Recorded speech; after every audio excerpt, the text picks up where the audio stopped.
it up for Ohio State. You've waited all day for this. He's going to take it to the house. 85 yards. Down the right side going Devin Smith. Got it at the 5 and into the end zone. Touchdown. The one show that's nothing but the Buckeyes. Oh, grab record for the touchdown. Kraft shoots it high on the right for 3. This is the Buckeye Show. Off and rolling here on a Friday. I'm Brandon Beam hanging out with my guy Patrick Murphy, and we got Nate Dogg behind the glass. Murph, happy Friday to you, my friend. What's happening? Not much. It's been a very slow day in the college football news cycle. Yeah. So I don't know. I mean, we talked about everything yesterday, so I don't know what we're going to do. Yeah, I agree with that. We talked about possible punishments, and then I think, was it Bill Bender who we had on last night and said if you were an Ohio State fan, word to the wise would be to set yourself up with no expectations. That way you're not disappointed. Before you guys get rolling, I need to apologize to the listeners. In my update, I implied Michigan was in some way punished. No, they were not. And the best part about that, and we will get into it, obviously, here throughout the show, the best part of the non-punishment, Nate, from our perspective, and really everybody's perspective, is Michigan just went back across the NCAA and are now saying, well, we don't agree with this, so we're going to play the Uno reverse card and try to go after what you guys punished us with. Like, how does that make any sense at all? And I know that it's going to be upwards of $30 million that they're going to be fined or, taken away from their program. I don't know how any of that works, Pat. But when it comes down to everything that went on, and I didn't read the entire 72-page memorandum from the NCAA. I didn't do it. I saw screenshots. Like, Gerd was tweeting them all out. I'm like, well, you're reading through it. Yeah, give me the TLDR. So I don't have to.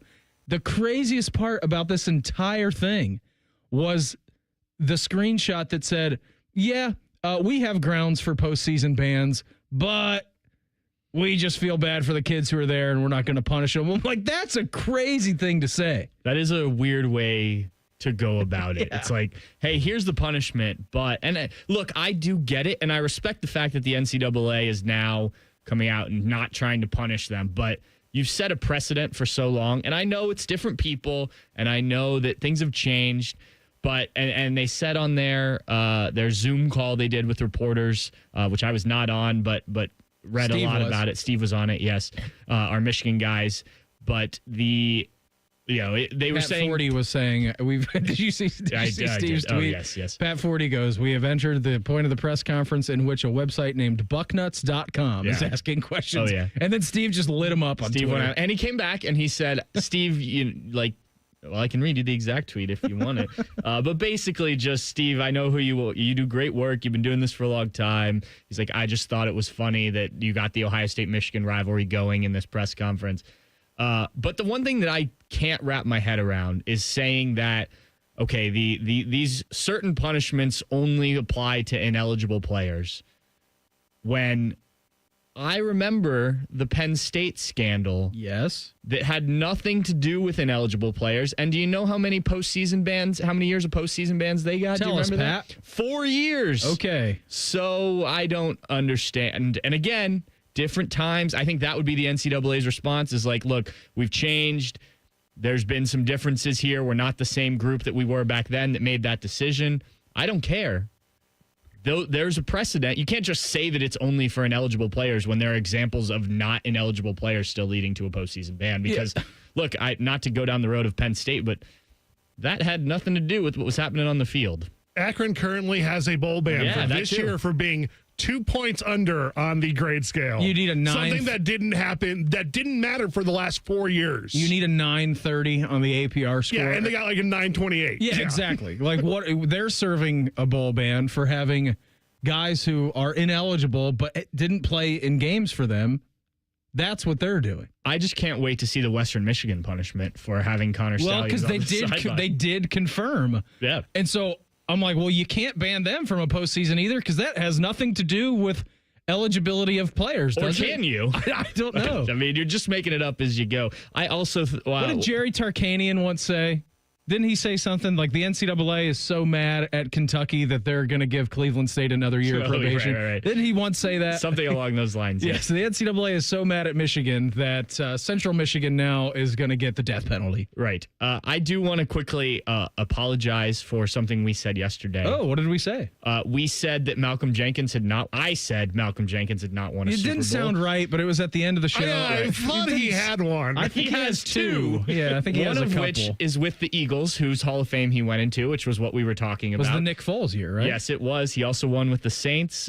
I watched both of those games, was well aware. Patrick, Super Bowl watcher. I probably wrote something about the fact that Ohio State safety Malcolm Jenkins, former Ohio State safety Malcolm Jenkins, won a Super Bowl.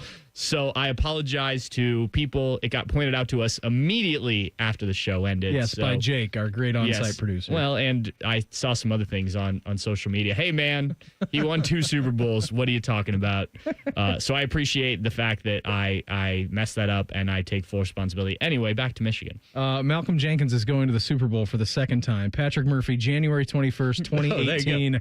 10:11 in the evening on bucknuts.com. The article is still up. Yep. Well, I hope so. I hope it didn't go anywhere. What are you, so getting back to the Michigan stuff, and we got a great show lined up for you here this evening. First couple segments we'll do on this. We will do Beers and Buckeyes, which we were actually doing last night with this kind fellow, Stefan Krajisnik. That was more beers, less Buckeyes. Yeah, I mean, there was some Buckeye talk there of Cleveland.com. He's going to fill in for Pat as we do Beers and Buckeyes coming up with him at 6:30. Think about this. We'll do the Power 5 a little bit later as well.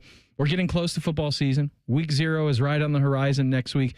Got me thinking, Pat, because I know what you do on Buckeye Saturdays. Nate, you're here in the studio. I'm here in the studio. We don't get to leave during Buckeye football season, which is awesome. You know, we get to do this for a living, and it's fantastic. But Power 5 college football trips you most want to take in your life. And you have already done a couple of these, Pat, that are on my list. So that's what we're going to do a little bit later on in the Power 5. And then at 7:30, we're going to check in with Mick Walker of Letterman Row. Back to the Michigan stuff now. Just your biggest takeaway on everything. And I feel like we don't need to give you guys like the full breakdown of everything that came out today, because this is all we've been doing all day on the radio station. So if you don't know their punishments, Google it. Exactly what it is. What is it? It's $20 million fine. Well, it could get more. It could get up to like 30. Yeah, it just depends on. It's basically you are losing your postseason money. So depending on what that would be, it can get. There is no set number as of right now. That's just the estimated amount. 4 years probation, $50,000 fine, which is nothing, plus 10% of football team's budget. Fine equivalent to loss of 2 postseasons. Fine equivalent to cost of 10% of all football scholarships. 25% reduction in football official visits. And then a 14-week probation on recruiting communications. And also 1 additional game of suspension for Sharon Moore that will be served not this year, but next year. Yes, and he still got to pick his games. Yeah. Nice. Sharon Moore did. Yeah, I think from a Buckeye standpoint, I understand everyone being... You say that Big game is 10. against Western Michigan, by the way, if you were curious. Yes, very good. Western Michigan and someone who else is not Oklahoma. It's supposed to be in Germany, so he does miss that trip. Okay. So there is that. I was talking to our Michigan guy on our podcast today. He said, well, at least he doesn't have to get his passport renewed. And I was like, well, yeah, I guess. You can actually expedite that in Detroit, which is very close to Ann Arbor. I would assume that they would have that done for him. No, I think that would be fine. But yeah, look, as a Buckeye fan, you're irritated. No doubt about it. I think as a college football fan, you are. Well, I think some are less concerned about this I was whole thing. looking at SEC Twitter today, and they were just going nuts. I mean, it was the story of the day. I do think that when we look back at this, some of these penalties may be a bit more than we expect right now. Like, that money isn't nothing.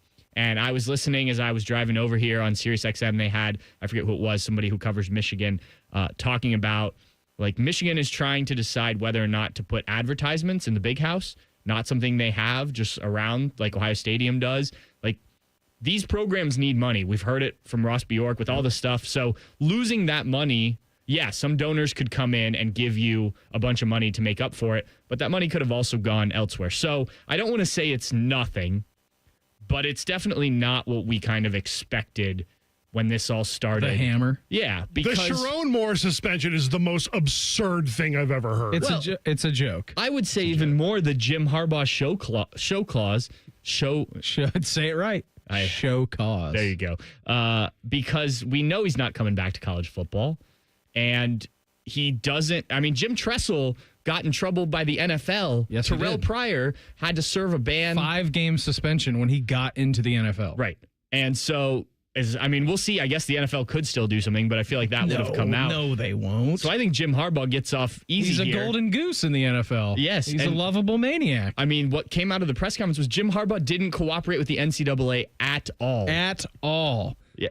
So for me, that's where I'm like, looking at it from what's happened to Ohio State, guys that got affected by, that 12-0 team under Urban Meyer, they'd really like that chance to play for a national title back, right? And if we're not Notre Dame was leaking like a sieve that night against Bama. Yeah, and now I guess technically, I use air quotes, they were playing ineligible players, Ohio State was, and Ohio State decided to push that suspension off, or that punishment off to the 2012 season, and that didn't look good given what happened in 2011.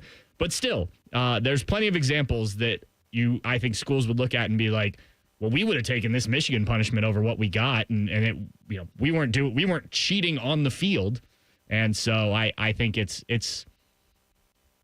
tough to swallow, unless you are a Michigan fan, in which case you're probably very relieved. Absolutely you are. To Pat's point, Jim Harbaugh did not cooperate with the NCAA. We'll get into some of that more coming up next. It's the Buckeye Show on The Fan. Covering Buckeye football from every angle possible. The Connor Stallion Show. Airing now on the Fans HD7. Good luck finding it. The Fan. Hello, it's John Kozik, founder and president of TurboTrack Realty, and I buy real estate as is, fast for cash. Do you want to sell your property, however, you need a little help getting through the process? Let's say you have years of belongings in the home. It needs a lot of updating, you're overwhelmed, you might not be big on technology, and you may need help finding a place to go. I will help you. Maybe you've gone through a divorce or a bad breakup or a relative moved out. It's been hard, and you just want to take what you want and leave the rest behind. I will help you. Retiring and want to sell your commercial properties or land. I will help you. Sellers, whether you're selling as is or selling for top dollar, you're no longer alone. Visit us today at TurboTrackRealty.com or call me now for an all-cash offer and, more importantly, the help you need at 614-470-2000, 614-470-2000. AgPro has been family owned and operated for over 64 years. We take pride in developing long-lasting relationships and offering first-class customer service. Need a new tractor, parts for your used equipment, or reliable service? AgPro has you covered. AgPro is here to serve you and your operation as your hometown dealer. Visit us today at any of our AgPro locations or go online to agproco.com to get started with your AgPro experience. Go behind the scenes of one of the most recognizable landmarks in all of college athletics with a tour of Ohio Stadium presented by Experience Columbus. A seasoned redcoat will be your guide as you make your way through walls of the stadium, into the press box, and onto the field. Upgrade to the VIP package and get special access to the band center and the Ohio State home locker room. From corporate outings and school groups to single-person tours and small families, Ohio Stadium tours offer a variety of options and pricing. For more information, visit OhioStateBuckeyes.com and book your tour. Ohio Stadium Tours, presented by Experience Columbus. Hi, I'm Archie Griffin, two-time Heisman Trophy winner. The right coverage can be a game changer, both on and off the field. That's why Encova Insurance is prepared for what's next and protects what matters most to you. With independent insurance agents in your neighborhood and innovative insurance products that can be tailored to fit your unique needs, Encova Insurance is an easy win for your peace of mind. For auto, home, and business insurance, you want Encova on your team. Visit Encova.com today to find an agent near you. It's game day at Raising Cane's. If you want to order like a Buckeye, it's the action off the field you need to focus on. The only play you're running is chicken. So what combo are you picking? Make it a perfect season. We've got tailgates of hand-battered, cooked-to-order chicken fingers and cane sauce. And jugs of freshly made tea and lemonade. All available to order online or on our app. This season is about to be unbeatable. Raising Cane's Chicken Fingers. One love. Proud sponsor of Ohio State Athletics. All your favorite fan shows are on YouTube, along with those fake YouTube ads like Chew This Gum and It Grows New Teeth. Experience the splendor of Bo sitting in his closet, Timmy Hall's gouty gold chains, and Matty Ice wearing a coat in 90-degree weather. It's all there. Head to YouTube and subscribe today. The future of recycling is now at Rumpke Waste and Recycling. The recycling leader has opened North America's largest, most technologically advanced recycling center right here in Central Ohio. This one-of-a-kind facility features interactive displays, educational opportunities, and the ability to process over 60 tons of recycled material per hour. Rumpke is committed to recycling and sustainability efforts, and for more than 90 years, Rumpke has worked to make sure the items you place in your recycling bin get used again. Visit Rumpke.com to learn how you can team with Rumpke to put less trash in our landfills and more of it to good use. Experience Buckeye game day like never before. Welcome to the 1922 Club, the most exclusive space inside Ohio Stadium, where luxury meets tradition in the heart of Buckeye Nation. Enjoy upscale food and beverages and a game day atmosphere like no other. Create lasting memories with friends and mingling with other Buckeye fans, and celebrate every OHIO in ultimate comfort. Become a member of the 1922 Club today. Memberships are limited. Visit OhioStateBuckeyes.com. Fan weather. From the Logan AC and Heat Services Weather Center. Hey there, Central Ohio. I'm 10 Weather Impact meteorologist Michael Behrens at your latest forecast. Mostly quiet this evening and into tonight. We'll see a few scattered showers and storms until just after sundown. A little patchy fog could form overnight as well. Temperature down to around 70. Low 90s for your Saturday with a few scattered showers and storms in the afternoon. Otherwise, mostly sunny. Chances for rain increase as we head towards Saturday night and early Sunday. That's your latest 10 Weather Impact forecast. I'm meteorologist Michael Behrens on 97.1 The Fan. The only radio show that bleeds scarlet and gray. This is the Buckeye Show. Hanging out with Murph tonight. Coming up here at 6:30. We will do Beers and Buckeyes with Patrick Murphy, but acting as Patrick Murphy tonight will be Stefan Krajisnik of Cleveland.com. He was hanging out with us at Yogi's in Grandview last night, drinking some silver bullets. It was awesome to get to meet him for the first time, and it'll be great to get to talk to him coming up at 6:30. Pat, it's been a pretty wild day, right? I think we can all agree to that. Jim Harbaugh showed a 10-year show cause penalty. And Nate, you had a great point during the break.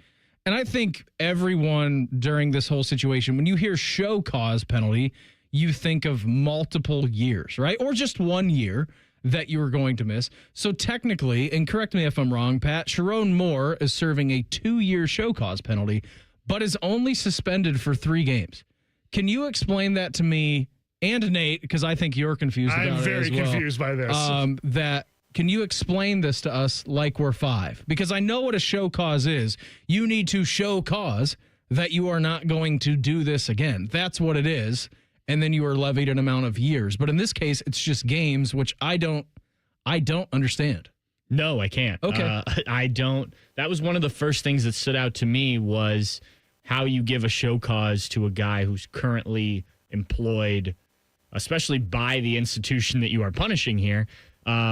I would imagine it is if he were to leave Michigan during this period. Okay. Which I guess in theory, if Michigan starts off poorly next year, they decide to move on. But he would have to serve a 1-game suspension? Well, I just think he would, if he wants to get hired elsewhere, they would have to prove that he is. It was like with Tressel. Like if Tressel had wanted to come back to college football, they had to be proven that he was, the only guy or the best guy. There's a cause for hiring him.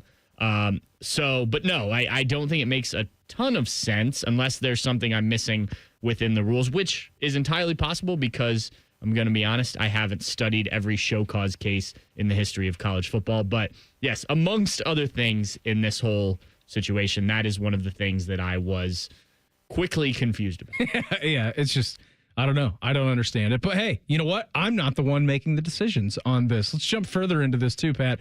I did enjoy this little excerpt. Again, I didn't read the entire 72-page document that came out and the findings from the NCAA. There's a lot of good stuff in there. Harbaugh ran a program that was largely dismissive of rules compliance. There was little, if any, emphasis on following the rules. To the contrary, his program saw compliance as the enemy, made their own decisions regarding interpreting the rules to their benefit, or outright committed rules violations. For as much as we talked about last night and how this was likely going to be a neutered attempt by the NCAA, which it ended up being a massive monetary fine. We know that. I don't think anybody is really surprised about that. Are you? Are you surprised about the whole time while this NCAA investigation was going on? We knew that he was not giving anything to the NCAA, which in hindsight seems like a really good idea for your program. Like, why would I let you determine anything for me and cooperate when I cannot cooperate, be handed this, and nothing happens to the program? It's a great strategy. Absolutely. And especially if you're going to leave for the NFL and you don't have to worry about whatever happens after you. But this isn't surprising. I mean, first of all, you just look at the way, and this has been touched on a lot, like Michigan wasn't in a good place, right? 2019. It was bad. There were a couple of years where they were very competitive with Ohio State. Obviously, the overtime game with Curtis Samuel scoring the winning touchdown. Of course. But it was bleak. Yes. 2020, they don't play the game. Say what you will, whether that was copping out or not relevant to this conversation necessarily. But like Jim Harbaugh had to do something to turn this thing around, right? Well, instead of he found a way. Yeah, instead of doing it the I was going to say old-fashioned way, but this actually might be closer to some of the old-fashioned ways that things got done. He went a very devious route, we'll say. And whether he started this or whatnot, he was clearly aware, as the NCAA has determined, what was going on here. And what is alarming is that part of this showed that he was just pushing off the compliance department at Michigan. And so, like, lack of institutional control, that's a term we hear with these things. They weren't able to control their head coach in terms of some of this stuff. And both Jim Harbaugh and Sherrone Moore. And then bent over backwards to defend him, too. Well, sure. First of all, nobody can control Jim Harbaugh. All right, that should be life's number one lesson. That's a good point. But he almost drowned his brother John in the ocean. Yeah. Which is a great story from John Harbaugh. Yes. Wow, that derailed what I was thinking. Yeah, it's true. But both he and Sherrone Moore now are repeat offenders because they've both been in trouble. Yeah. So, look, I guess I applaud Jim Harbaugh for, hey, I turned Michigan around. I got to winning against Ohio State. I went and won a national championship. I didn't cooperate at all with anything that the NCAA wanted me to do. I went off to the Chargers, a pretty good situation out there. Yeah, great situation. Quickly, that was they haven't been a big time winner, but they've at least been competitive in a tough division. And what skin off his back?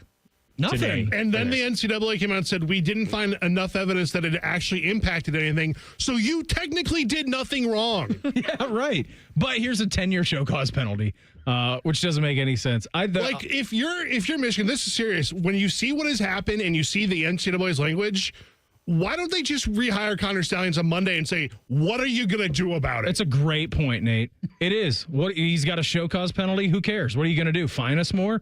Are you going to ban him from you can't do that. You can't physically outlaw his presence at our practices. Yeah. What are you going to do? Push the boundaries, right? Yeah, 100%. If you're Ryan Day, why are you not sending a coach to every Michigan game this year? Yeah, well, I don't know if you want to get into those murky waters. By the way, Connor Stallions spent like $35,000 on accessing tickets to opponents' games, which is something that I also enjoyed. And he referred to his team members that did the advanced scouting missions for him as the KGB. Yeah, that's great. Did you see that? Turning to Stallions. This is from the NCAA. And all these are screenshots from GERD. Turning to Stallions. Fruit of the poisonous tree argument. The panel is not persuaded that the doctrine would apply under the facts and circumstances of this case. First, although Stallions alleges that illegal activity may have taken place, he never contacted law enforcement. The panel will not speculate the reasons for declining so. Second, there's no information on the record to suggest that the enforcement staff was complicit in the origin of outside investigation, yada, yada, yada, whatever. Third, Stallions gave student interns access to his Google Drive and calendar. Specifically, multiple members of the, quote, KGB stated that they had login access in order to review documents in the master chart and the Google Calendar. The fact that this dude is out here naming his little crew that he's got going to games and doing all this is called the KGB. It's great. Great job. Maybe it was the KGB. It could have been Maybe the KGB. It wasn't even a nickname. He's just employing the actual KGB. Yeah, I mean, Connor Stallioninsky. Yeah, yes, exactly. Maybe honestly, he changed his name. At this point, are you putting it past anybody? No, at Michigan. The thing to me, we did a podcast today over at Bucknuts, and the intent was to have the three writers from Ohio State's biggest opponents. So Texas, we had one of our Texas writers, one of our Penn State writers, and one of our Michigan writers, Alejandro, who I have on a lot, and I think he does a great job up there. I think he's usually pretty fair about things. He's a Michigan grad, so there's obviously some connection there, like a lot of Ohio State writers, but I think he's pretty fair. And so I did not expect all this to come out today when we started planning this a couple weeks ago, and had him on. I was like, look, we got to talk about this before we get into on-field stuff like I talked about with the other guys. And he was like, yeah, completely get it. No problem. Why is Bryce Underwood not starting? Should have been your first question. Well, he did say Bryce is essentially the starter, even though they won't name it till week one. But, so we open with, like, give me a reaction. And he was he was very clear, like, this is too lenient. And I kind of expected him to sort of, like, hey, I'm on Ohio State podcast. I'm going to hedge. Sure. Look, this is why this and this and this. No, he was fully on. And to me, that stands out. And if you've got Michigan people admitting, hey, I expected this to be more, or Michigan got off easy, or Michigan fans are happy with what they did, what came out today, that tells you a lot, right? Because a punishment isn't supposed to have you walk away being like, all right, good. That was easy, right? You're not hitting the easy button after you get punished by your parents, right? Not me. Yeah, this is not what I would consider. Worse, most Michigan fans are coming out of this feeling completely vindicated. Exactly. Yeah. Even though there's 72 pages of how bad it was, they're like, yeah, see, we didn't do anything. Like, that's not true at all. The NCAA didn't do anything to you. God knows why that happened, but yeah, it's been a crazy day. Just crazy. I saw it come down. I think Ross Dellinger or Pete Thamel were the first to kind of report this, and I'm like, oh no. That's about as bad as I anticipated last night when we were talking about this. Yeah, it was interesting how it's sort of like Pete Thamel had a little bit, and then I think Ross had a little bit, and it was just like you clearly saw that like some people were getting parts of it from somebody and different sources. Yeah, it wasn't like it took a while for it to be like, here it is, and that was really when I think they just released it to everybody because it was starting to leak anyway. But it was just. Well, why? Because there was stuff going on our message boards of like, well, why would they say among the punishments, here's a postseason fine, but no postseason ban? There just wasn't enough information at first. And then you get the whole thing, and there's still questions to be asked, if we're being honest. 100%. And those questions will be asked more we get into the season. I'm quite sure of it. Stefan Krajisnik of Cleveland.com. He's going to join us for Beers and Buckeyes here in 2 minutes. It's the Buckeye Show on The Fan. As a former pro athlete, confidence has always been key for me on and off the field. And that's why I chose CAP for my NeoGraft treatment. They've got a great reputation. After doing my research, I knew I could trust the team right here in town. The staff was professional, answered every question, and made the whole process smooth and stress-free. The results are natural. It fit my busy schedule, and I already feel more confident. CAPS made it easy, judgment-free, and honestly, one of the best decisions I've made.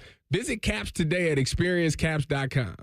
The season may be winding down, but there's still time to make the most of Buckeye Lake.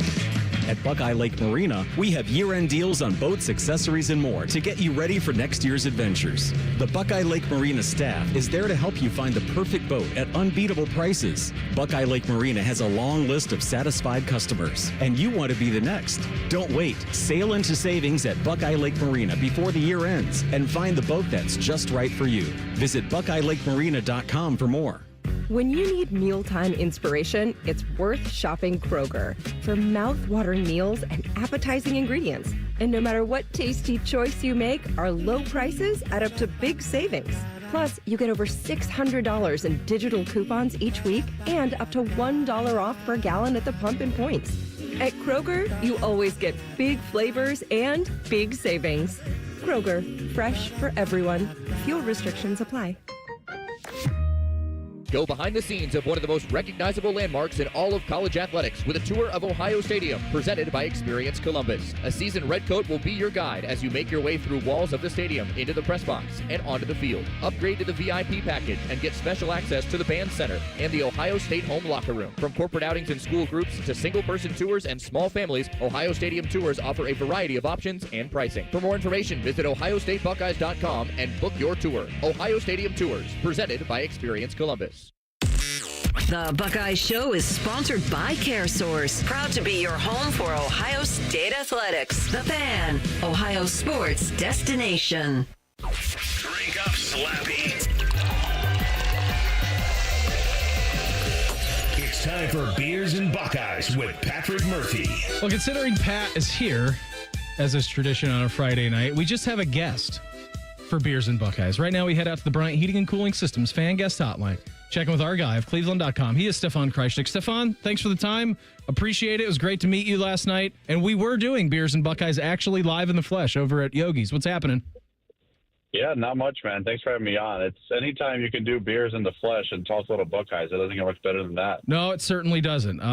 Stefan, let's start with the elephant in the room, perhaps, and one that took over sports media today, and one that's kind of been in the works for a couple of years now. Your thoughts about the NCAA coming down today on Michigan and their ruling? Because I feel like there's a lot of different tentacles and webs with this story in that 72 or 76 page report that they put out earlier today. Yeah, I think my first reaction to it was not surprised. I think if you've been following the reporting from guys like Pete Thamel and Ross Dellinger and Pat Forty and all those national college football writers the past few months and honestly the last couple of years, it's felt like this is kind of the route that the NCAA and the Committee on Infractions was going to take. I think nobody really truly thought that there was going to be vacated wins or postseason bans when it came out today. But I think when you see it kind of in its totality, it is still kind of surprising to see what Michigan was able to kind of get off with here. I mean, sure, the fines are sizable, and I think I agree that, amounting in a total of like $35 million in fines it's a big amount of money, especially given the revenue sharing era, right? Like you're talking about $20 million just in fines total of like the postseason revenue that they're not getting. I mean, that's $20 million is what you're spending on your athletes in an academic year. So like the fines are sizable, but when you look at what teams in the past have had to go through while doing, in my opinion, far less, it was very, I guess, damning to see what the punishment was or maybe lack thereof, because I understand, when the NCAA, the people that we talked to today, say that you can't vacate wins because there wasn't, ineligible competition, right? Like everyone who played for Michigan was eligible and their grades were up to task and they weren't, getting money that they shouldn't be getting. I mean, yeah, that's fine. But what they did at Michigan, and it's all detailed in their findings, is way more, cause and effect in terms of the results of the game than anything, teams did in the past with paying players or whatever it may be. So not surprising, but still pretty damning to see, how relatively small the punishment was for Michigan for considering what they did. Stefan, fun last night, by the way. Can you explain to us, we were talking about this earlier, how you get a show cause for a head coach who is currently employed by the university that is getting punished in this situation? Any idea how this all works? My understanding of it is that basically if Sharon, were to get fired or were to leave on his own, that he would still have to face, the penalty, in this case, 1-game suspension in 2026. So, like, if for whatever reason Sharon Moore was the head coach at Western Michigan next year, like, he would still have to miss the first game. That's my I didn't even do that on purpose, but I guess that game against Michigan. So that would work out. That would work out quite comedically. So that's my understanding of it. It's confusing. Like, another thing that I don't get, and I understand it's two completely different entities, but like if the NCAA is giving Jim Harbaugh like a 10-year show cause, and keep in mind that doesn't start for a few more years because he's facing a separate 4-year show cause right now, because that's hilarious. Right. Like for the NFL to not like want to do anything is kind of odd to me. It's like you work in lockstep with college football. Like that's where your players are coming from. So like showing that you're kind of this safe space for someone who cheats at the collegiate level, and so much so that he has 14 years worth of show causes and like he can just come to the NFL. It's kind of weird how it all works out. It doesn't make a lot of sense if you're like the average college football fan who's like, hey, let's check in on the news today. You're probably reading this being like, how is this happening? Yeah, it's very weird, right? But protect the shield. Welcome to life in the big city in the NFL, and they will do everything to protect it. And I'm actually surprised, like, the NFL social media handle just didn't tweet out like a video of Jim Harbaugh being a weirdo today. Like, just as a little shot. He is Stefan Krajisnik of Cleveland.com with us here on the Bryant Heating and Cooling Systems Fan Guest Hotline. Stefan, did you enjoy more of the report reading about how Connor Stallions named his group of sign stealers and people going to the game as the KGB, or the fact that he chucked his cell phone in a pond? Which one of those did you enjoy more? I enjoy them both in their own ways. The KGB one was great because it just reminded me of the clip from The Office where Dwight is telling a knock-knock joke to Michael Scott. The phone thing was great because, like, there's someone in the Ohio State fan base who's going to go into that pond and try to find it, right? Like, well, you can put the pieces together. It's only 1,000 pieces. It can't take that long to find it all, right? Like, yeah, number one sign of, hey, I didn't do anything wrong is I'm going to take my hard drive, smash it into 1,000 pieces, and put it into a pond, right? Yeah, that's what. There's not that many lakes up in Michigan or ponds. You know, I think that Ohio State fans, we can make that happen. We can for sure make that happen. Yeah, the first thing I do every time I leave the office on a Friday afternoon is I smash my hard drive and then I go about my weekend. Yeah, you don't want anyone to know what you're working on all week. That would just be criminal. Stefan, I see what you did there, Pat. Good job. Stefan, let's shift over to the Buckeyes. Obviously, another scrimmage this weekend. Last one, it seems, before the season gets underway. What do you think are the biggest storylines we'll be talking to Ryan Day about Monday when we talk to him? Well, I think I'd be pretty surprised if he doesn't name a starting quarterback on Monday. It's always kind of felt like he was setting up, the team to kind of know who their number one guy is with 2 full weeks of prep to go against for Texas, because it sounds like they want kind of like a mini game week environment as they prepare for Texas this upcoming week before you actually get 2 game weeks. So obviously the quarterback competition is the number one storyline. I want to know what's going on with this offensive line, because I do think Austin Servo moving to left tackle is a testament to how good he is. Like, I think he's a guy who can be an all Big Ten caliber left tackle. And if you feel like he's your best offensive lineman, having him protect the blind side of a first-time starting quarterback, I think is a smart move. But, like, what's going on the right side then? Like, is Tegra Shavola for sure this team's starting right guard? Is Ethan Owenyawa an option at right guard? Because it sounds like he's working there a bit, but then again, you're going into a game against the preseason number one team, and he's never played that position before. Is Philip Daniels now, emerging as this team's starting right tackle? Like, that kind of goes in sync with the quarterback competition of, okay, sure, maybe you've locked down by Monday who your QB1 is going to be, but then who's protecting him? Because it's going to be a guy who's never started a game before, whether it's Lincoln, whether it's Julian. Like, that's a tall task to kind of try to figure out. So the way this offensive line is shaping up, I think it's maybe been one of the bigger surprises of preseason camp, because I think Ethan Owenyawa at left tackle was maybe one of the few spots that you were able to at least feel like you could Sharpie in a bit, and that obviously hasn't been the case. So it's going to be interesting to hear on Monday and as we go into game week the week after, just how this offensive line is shaken up and what it's going to look like, because I think that's a huge thing you got to try to get figured out considering what you have behind center. Yeah, absolutely. And you want to make sure when you're a couple of weeks away, too, that your starting 5 actually gets some reps together as well when you get into camp and then actual game week. How surprised were you, Stefan, talking to Ryan Day earlier in the week and then the offensive lineman Tyler Bowen and those guys on Tuesday, that it was Philip Daniels who kind of emerged as a real competitor against Ethan Owenyawa on that right side? I guess not too surprised, because you could kind of see the talent when he came in and out of the transfer portal. He showed flashes of it at Minnesota, and you knew that you could get something from him. But it was a bit surprising just because much of this offseason it felt like, Austin Servo was locked in at right tackle for you, and maybe Philip Daniels would push for a guard spot, and maybe because you do have another year of Philip Daniels, right? Like, he's not just a rental guy in the portal.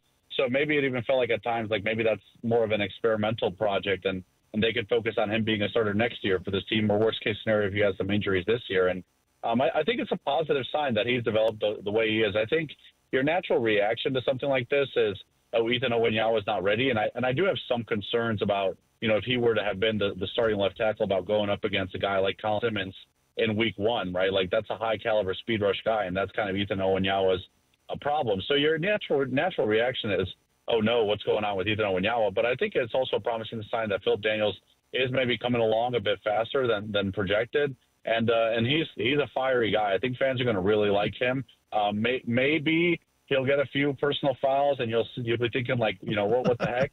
But I think he's a guy who's going to be fired up and ready to go, and maybe somewhat like not like a leader because he is still new and he's trying to earn his starting role and things like that. But like he's going to be a guy who I think will stand up for his teammates, and that's going to be interesting to watch when you have such a difficult schedule going up against difficult defensive lines. Stefan, if there's one thing that you are absolutely confident about this team that you would get right now and look back at the end of the year and be like, yeah, I nailed that one, what is it?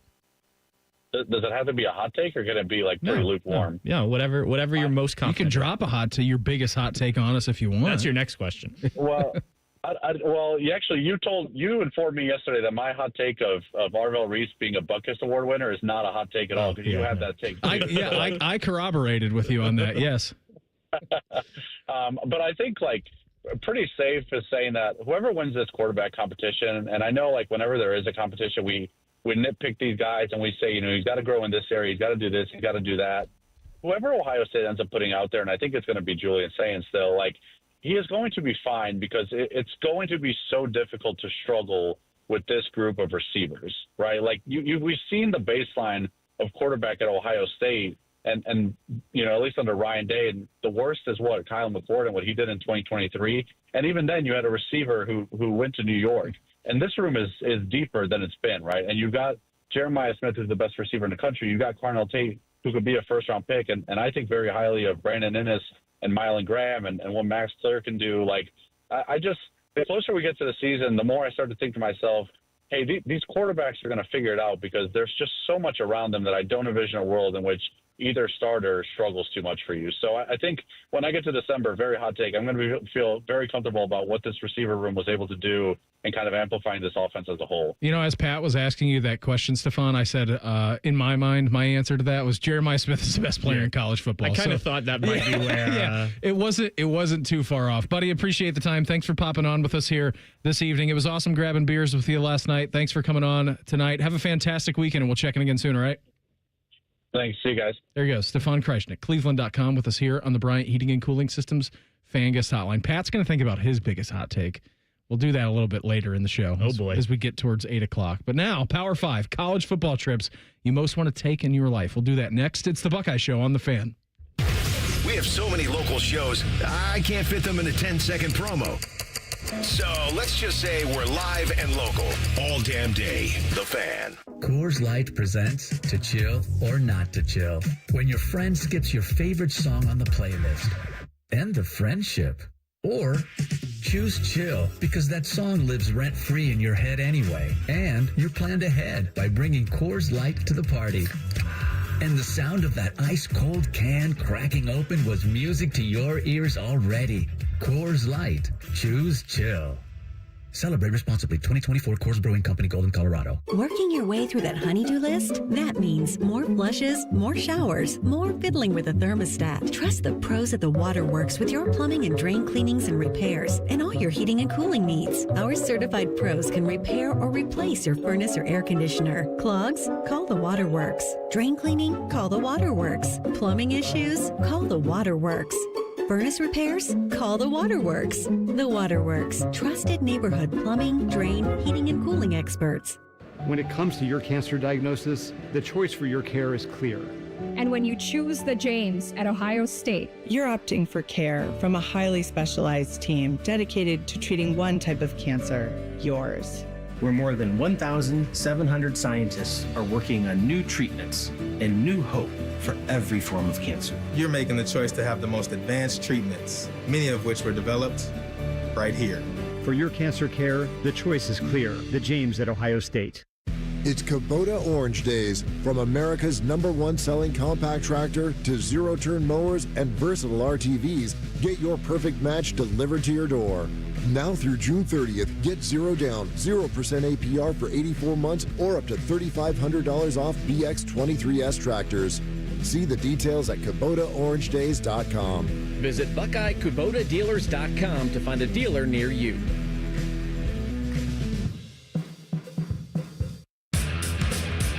Experience Buckeye game day like never before. Welcome to the 1922 Club, the most exclusive space inside Ohio Stadium, where luxury meets tradition in the heart of Buckeye Nation. Enjoy upscale food and beverages and a game day atmosphere like no other. Create lasting memories with friends and mingling with other Buckeye fans, and celebrate every OHIO in ultimate comfort. Become a member of the 1922 Club today. Memberships are limited. Visit OhioStateBuckeyes.com. Things are popping at Al's Delicious Popcorn. With over 80 flavors to choose from, we have something for everyone. From classics like caramel cashew, white cheddar, and our famous vanilla butternut, to new flavors like chicken and waffles and spicy barbecue. They are all made fresh and they are all delicious. Visit us online at alspopcorn.com or come see us and experience the best service in town at 1500 Bethel Road in Columbus. Al's Delicious Popcorn. All your favorite and least favorite fan shows are available wherever you get your podcasts. Just type in 971 The Fan to the search bar and hit that subscribe button. It's free. We're the land of the free and the home of the sunburnt, freckled fat guy. Do it now. You know, it's not the shoes. It's what you can put in them that makes all the difference. Hey, it's Anthony. I've been a customer at the Good Feet store for a while now, and I'm all about my personally fit arch supports. They support my feet better than all the insoles I've jammed into my shoes over the years. And my Good Feet arch supports help me in a ton of ways, from overall support and balance to stabilizing my heels, and the fact they distribute my body weight, especially when I'm golfing. I literally have spring in my step now. Check them out for yourself. The free fitting is designed to help them understand you, your pain, and your discomfort. It's simple. Just stop by the Good Feet store on Polaris Parkway or Stringtown Road in Grove City. You don't need an appointment, but you can certainly schedule one very easily online. Get back to living the life you love with the Good Feet store. For more than 30 years, they've taken great pleasure in helping thousands discover the comfort they've been dreaming of, just like me. Get professionally fitted at goodfeet.com. This is your daily reminder that Michigan sucks, and they're a bunch of cheating-ass cheaters. I'll be back tomorrow to say it again. The Fan. Because there's nothing better to do on a Friday night, let's just rank 5 things. It's the Buckeye Show's Power 5. Nothing better to do on a Friday than to just say words and things that come to mind. Huh? With college football almost here, right? We're at week 0. We got a game in Ireland next week, and then a couple weeks away from tomorrow, got a full slate. Not even a couple weeks away from tomorrow. I mean, we get Thursday, Friday games all that week, Saturday, of course, Sunday, Monday, the festival of football. And it got me thinking today, because I know, Pat, that you obviously go to every single Ohio State game. I get to work in here and listen to Paul and Jim, and it's awesome, and do the post game. And Nate, you get to work in here as well, and we get to see each other. So we're all very thankful that we get to do that. But we can't just spontaneously go to other college football games. We can't do it, even though you do. You travel on the road quite a bit with these guys, and you've been to far more stadiums than Nate and I probably have combined. But it got me thinking. Power 5 college football trips that you most want to take in your lifetime. I'll go first. Number 5 for me, and it would be a super easy trip because it's only a few hours away. It would be Morgantown, West Virginia, to go to a Mountaineers game. I want to see how they party in Morgantown. I've been there before. I haven't gone during a football game, though. Fantastic town, great environment, awesome people. But I feel like a football game atmosphere, when they're good, would be a little bit different. So I would say West Virginia for me. And I feel like I include West Virginia on rivalry lists. Like Backyard Brawl is great. I don't know, something about them being a neighboring state and just right down the road. I'm like, I wish they were a little bit better than what they were. But yeah, West Virginia comes in at number 5 for me, Nate. Number 5, I've got Camp Randall. I would like to go jump around for a night and see what goes on up in Wisconsin. Yeah, Madison, Wisconsin seems like a great place to go. It sounds like a good time to have fun. Yes, it does. It sounds like a good place to watch a football game and other things. Pat? I have attended Camp Randall both as a fan. I had some high school friends that went there. Really good time. I'll leave it at that. And as a media member and the press box, I'm sure people have heard this. Literally, when they jump around, it moves. Like, it sways. I once went out. We were sitting towards the end of the press box. You can go outside and just stand outdoors, but you're like on like a stairway. And I was like, oh, I need to go back inside. Like this feels unsafe. Yeah, like I'd experienced it as a fan in the stadium before. Were you jumping around? Oh yeah, absolutely. I want to say I was there twice, but the one that stands out was the game when Ohio State went there. I think it was 2010 as the number one team in the country. It was like 3 weeks in a row, the number one team in the country lost. Like Missouri was number one, and Wisconsin returns the opening kickoff, and Ohio State was never really in the game. So like that was the only fun part of the actual game. We had a lot of fun that weekend. I have 3 honorable mentions before I go. I'll just hit them real quickly. At Tennessee, at Georgia, at Florida, all night games. I would like to do all those, but they didn't quite make the list. My 5th one is at Ole Miss, and this is more because of the tailgating. What is that called down there? They have like a specific name for it, don't they? It's I looked it up. I couldn't find the 10-acre party. The Grove. The Grove. It's called Grove. the Grove. Yeah. That's where they do it. Yes. I've seen that on TV. I've seen like College Game Day there and things like that. I would like to experience that for like a big game. I don't even need to go to the game. Really. Just hang out at the tailgate would be awesome. Most of these too, like I don't really need to go to the game. I'm with you. I just need to go to the tailgate. Number 4 for me, Power 5 college football trips you most want to take in your life. This is very hypercentric to people that I'm going with. 1, Wyoming, and it would be number 4 for me, Wyoming with Austin Ward, and then going to Montana State with Bo Bishop. Like, I will put both of those at number 4. I would like to go out, be a beautiful part of the country, but attending with those fine fellows for those games has to be on the list for me. It's a must-do. It's a bucket lister. Nate? Number 4, I've actually been to this stadium, and it's why this is this far down the list, because I only want to go for one specific reason. I want to go to a whiteout. Yeah. I've been to Penn State, but not for a whiteout. It's terrific. Everyone in their life needs to do it. And the only reason it's not on my list is because I have done it, and it's worth going. Find the whiteout game, and especially if Ohio State has a bye or if you're able to go, pay whatever the price is for it because it's worth it. Yeah, I've only done that as a media member, but it's incredible. It's pretty cool.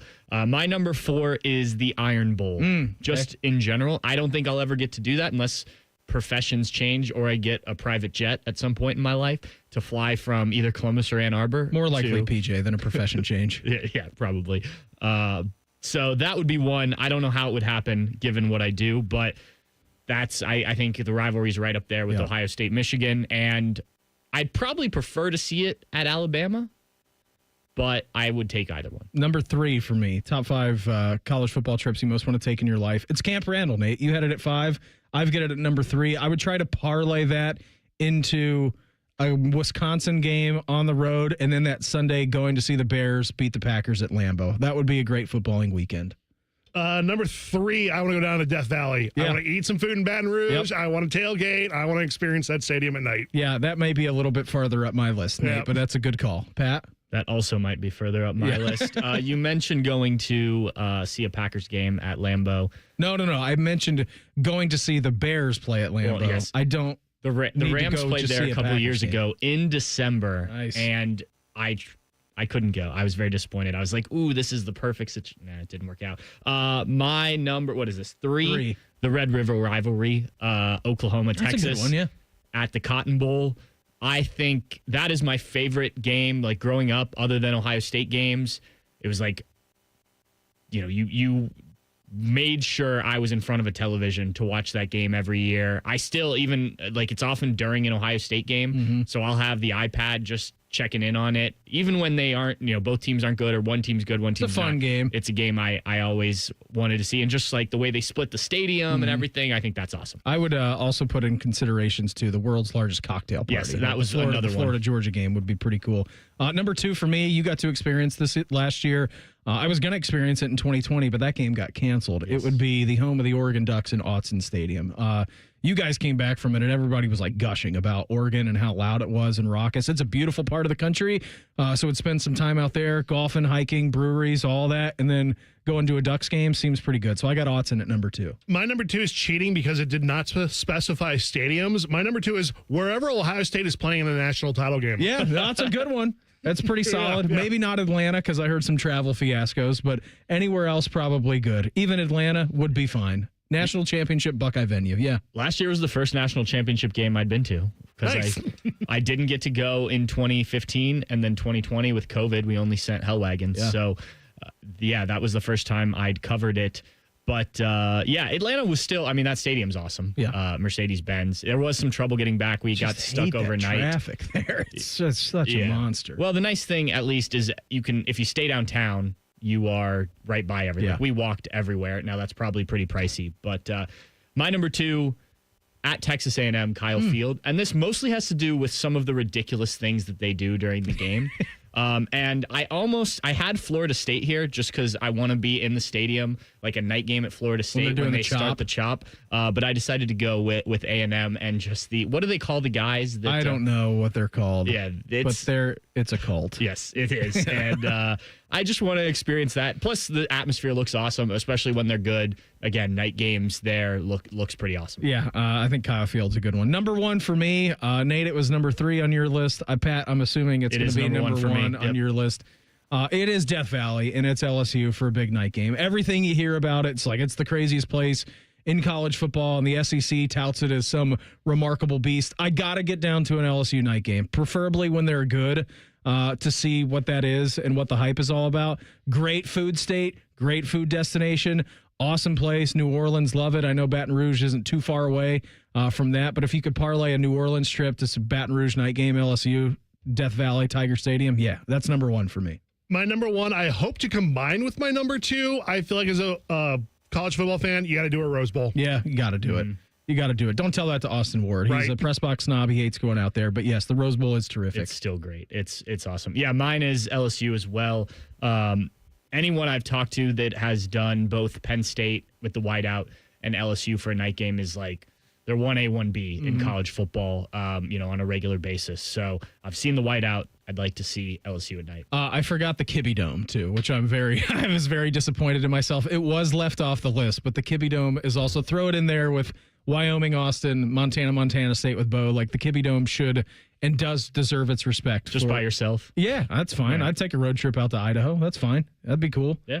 It's watching a college football game inside while looking outside out of the window. Right. Unique experience for sure. Who could be some college football playoff crashers this year? We'll get into that in the Pulse coming up next. It's the Buckeye Show on The Fan. Buckeye games have been airing on WBNS since before you were born and before your parents were born and before Abraham Lincoln was born. Trust me, you're home of the Buckeyes, The Fan. Skyline is introducing a new chicken chili. Come get that world-famous Skyline flavor you love with a new protein option. Try the new Skyline chicken chili on Waze, Coney's, and all your Skyline favorites. At Columbus Skyline locations only while supplies last. Delaware County Veterans Services, here for those who served. Located on the ground floor of the historic courthouse in downtown Delaware, our team of veteran county veteran service officers is ready to help you access VA benefits, emergency financial assistance, dental and medical grants, transportation, and more. Need a ride to a VA appointment? Facing a financial emergency? Are you or your spouse simply looking for answers? Then give Delaware County Veterans Services a call. 740-833-2010 to schedule an appointment. Delaware County Veterans Services. Sometimes I hear a sparkling sound. Like when we say, all you have to do is point? There it is. That's the sound of magic happening. Magic like we can come the day you call us? Wow. Call 1-800-GOT-JUNK or visit 1-800-GOT-JUNK.com. Hello, I'm Ross Bjork, Senior Vice President and Eugene Smith Wolf Foundation Endowed Athletics Director at The Ohio State University. In partnership with AEP, Donato's, Kroger, The Ohio State University, Wexner Medical Center, Huntington, and 10 TV, Ohio State Athletics strives to inspire the community to make a positive impact on children and families in our great state through the Buckeyes Care Initiative. Show and share your support in the community by using the hashtag BuckeyesCare. Everybody knows that Roosters is a fun, casual joint with their award-winning waitstaff, great food, fun, and laughter. It's a quick stop on the way home to sit back and unwind. It's a front row seat to the big game. Roosters is where you, your family, and friends can order pizzas, sandwiches, salads, and more. And the home of award-winning wings that are fresh, never frozen, and so big you won't believe it. It's your family's other dinner table. Roosters, a fun, casual joint, and the official wing sponsor of Ohio State Athletics. They're trained. They're prepared. Let's do it. They're Ohio's undefeated plumbing, drain, heating, and cooling team. And they're here to tackle your problems. For plumbing, drain, heating, and cooling, there's only one team. The Waterworks. Better care, better value, better results. Call the Waterworks at 614-232-2222 or visit them online at thewaterworks.com. A proud sponsor of Ohio State Athletics. Come on over to Heartland and join our family. Now, community banking is the lifeblood of the American financial system, building strong, lasting relationships. We're just better able to help guide you down life's road. Flexibility is paramount to success. Community banking is alive and well in the Heartland. I'm Scott McComb. Come on over to Heartland, where banking really feels good. Where banking feels good. Member FDIC, Equal Housing Lender. Broadcasting from the Lindsay Honda Studios. Honda makes the cars. Lindsay makes the difference. Visit lindsayhonda.com. WBNS-FM, HD1 Columbus. The Fan. The Fan. Sports Center. And I'm Nate Pooterball. The NCAA handed down their rulings in the Michigan sign stealing case. They handed out fines that could total $30 million and added one game to Sharon Moore's suspension. Michigan avoided postseason bans or forfeiture of games played. The Cleveland Guardians are at home tonight, starting a series with the Atlanta Braves. They sit just a half a game back in the AL wildcard race. Hurston Waldrop is on the mound, taking on the Guardians' Joey Cantillo. First pitch is at 7:10. The Reds return to action tonight, just a half game back in the NL wildcard. They're at home, hoping to snap the Brewers' 12-game winning streak. Jacob Misiorowski is on the mound for the Brewers, taking on Nick Martinez. Action just got underway. Catch a game in progress immediately following the Buckeye Show. The Reds have placed rookie pitcher Chase Burns on the 15-day injured list with a flexor strain in his right arm. And the Columbus Clippers are in Toledo tonight, wrapping up the series against the Mud Hens. Breaking sports news when it happens on The Fan, Ohio Sports Destination.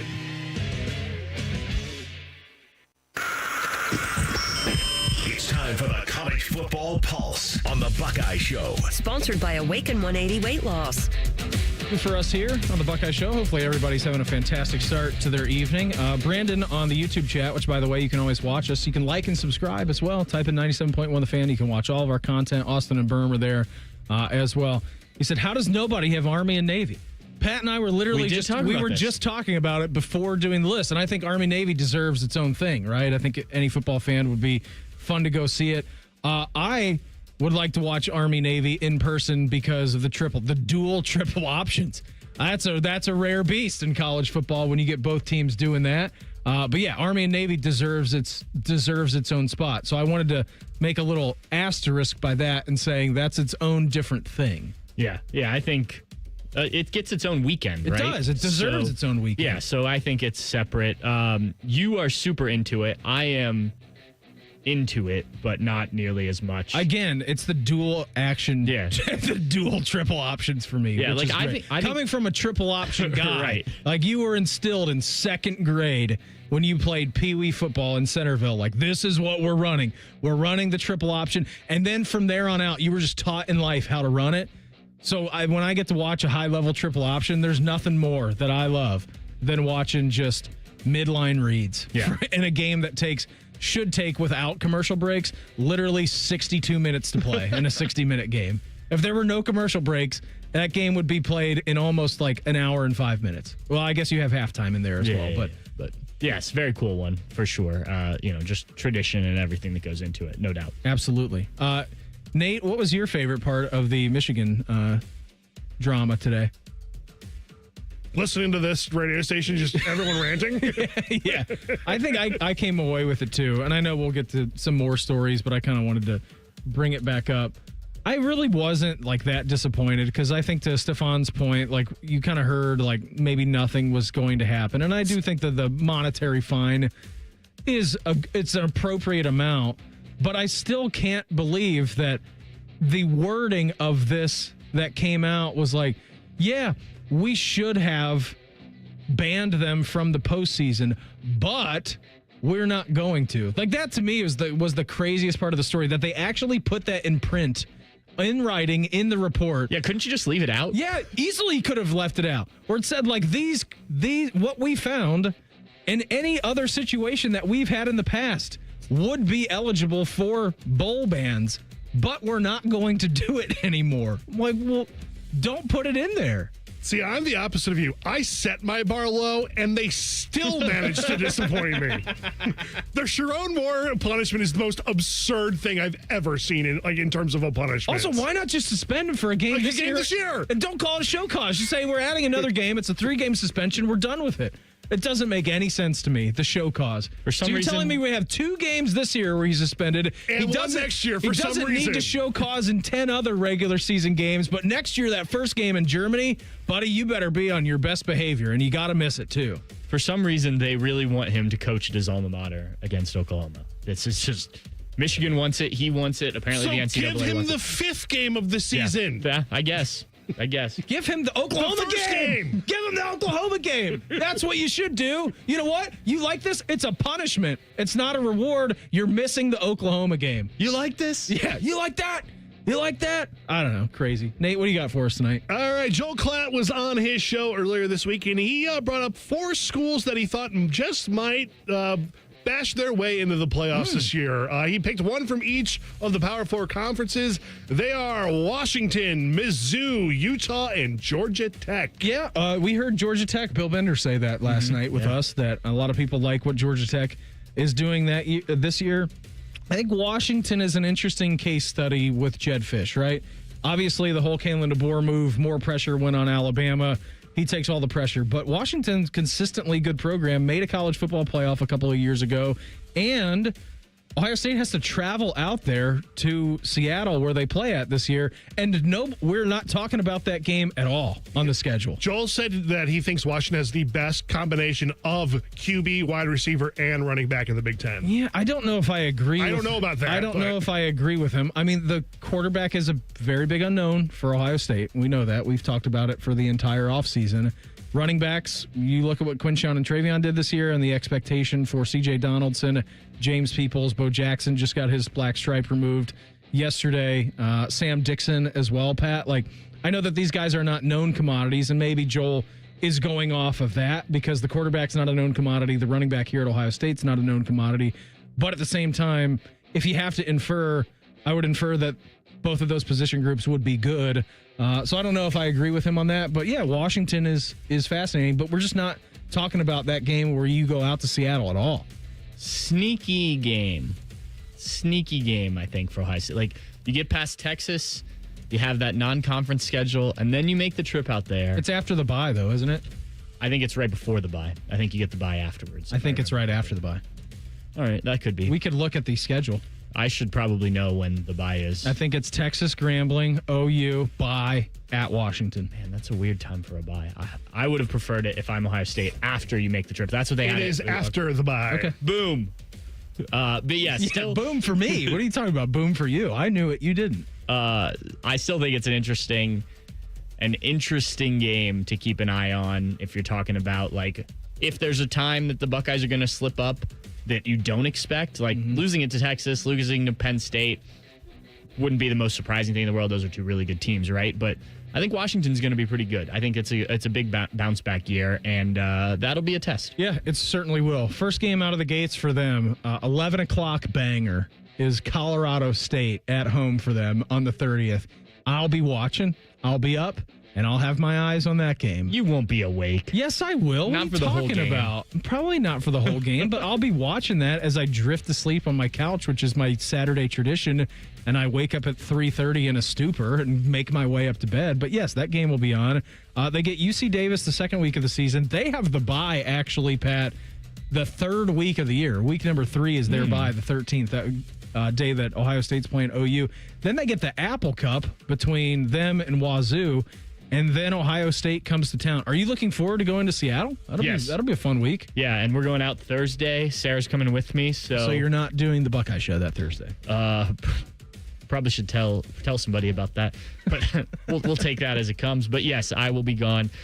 So yeah, we did the same thing with Oregon last year. We have some friends go out a day early. You ever been out to Seattle? I have not. Sarah's been there. One of her good friends who was a nurse with her did travel nursing out there and then just stayed. Cool. So she's been out to visit a couple times. I've wanted to go just to see it. I'd like to see a Seattle Sounders game, but no, I've not been, so I'm excited. Nate, have you been to Seattle? I've not been west of Texas. Okay, so that is a no. That is a no. I don't know geography. I have come close to Seattle, but I have not actually been Seattle proper. When we did our big golf trip, when it was supposed to be the Ohio State-Oregon game, we went out, we played great golf courses, we flew into Eugene, and then we actually drove up just south of Seattle. We played Chambers Bay, but we didn't get to Seattle. And I am very jealous of my wife because she is going out for a wedding here, but Ohio State plays. Fall weddings ban them. She's going out there the 13th for a wedding. She's leaving like Wednesday and coming back Sunday. So I've never been. She's been a couple of times. Seems like an awesome place, though. Yeah. Looking forward to it. The stadium right on the water. Yeah. The sailgating, which I've heard is a bit overrated, but still cool. I just love the name of it. Go see some bands at night. It's Seattle. You have to go. No, yeah, good point. Nate, if you were to see any band in Seattle, just like name your dream lineup to see if you're going in 2025 to Seattle for any band, you got to go see Pearl Jam. Yeah, agreed. Yeah. Right? It's easy. It's the easy one to pick. Yes. Pearl Jam in Seattle at a legendary not a recording studio, but at venue wherever there. Their original venue was. Yeah. Yeah, that would be great. Are you going to throw the fish when you get out there, the market? I don't know. We haven't really talked about what we're going to do once we're out there. I know there's been talk about going to see, I think the Mariners play the Dodgers. Oh, cool that stadium. Friday night. So we might do that. Sure, that's a cheap ticket to get with the Dodgers in town. Yeah, probably. I know. Actually, Stefan was one of the people who brought it up to me earlier this month. So might do that. But, I don't know what will be on the docket before we get into Saturday at the game. The weird thing about all those trips, like Oregon, I got to do some of the stuff, but I also had to work. Yeah. So it is a work trip Yeah, for you. so I could meet up with my friends and Sarah at points, but I didn't get to do everything they got to do. Yeah, you only get to go to a football game for free. Right, Everybody yeah, feels no big deal. Everybody feels The whole very trip's bad free, for you. actually.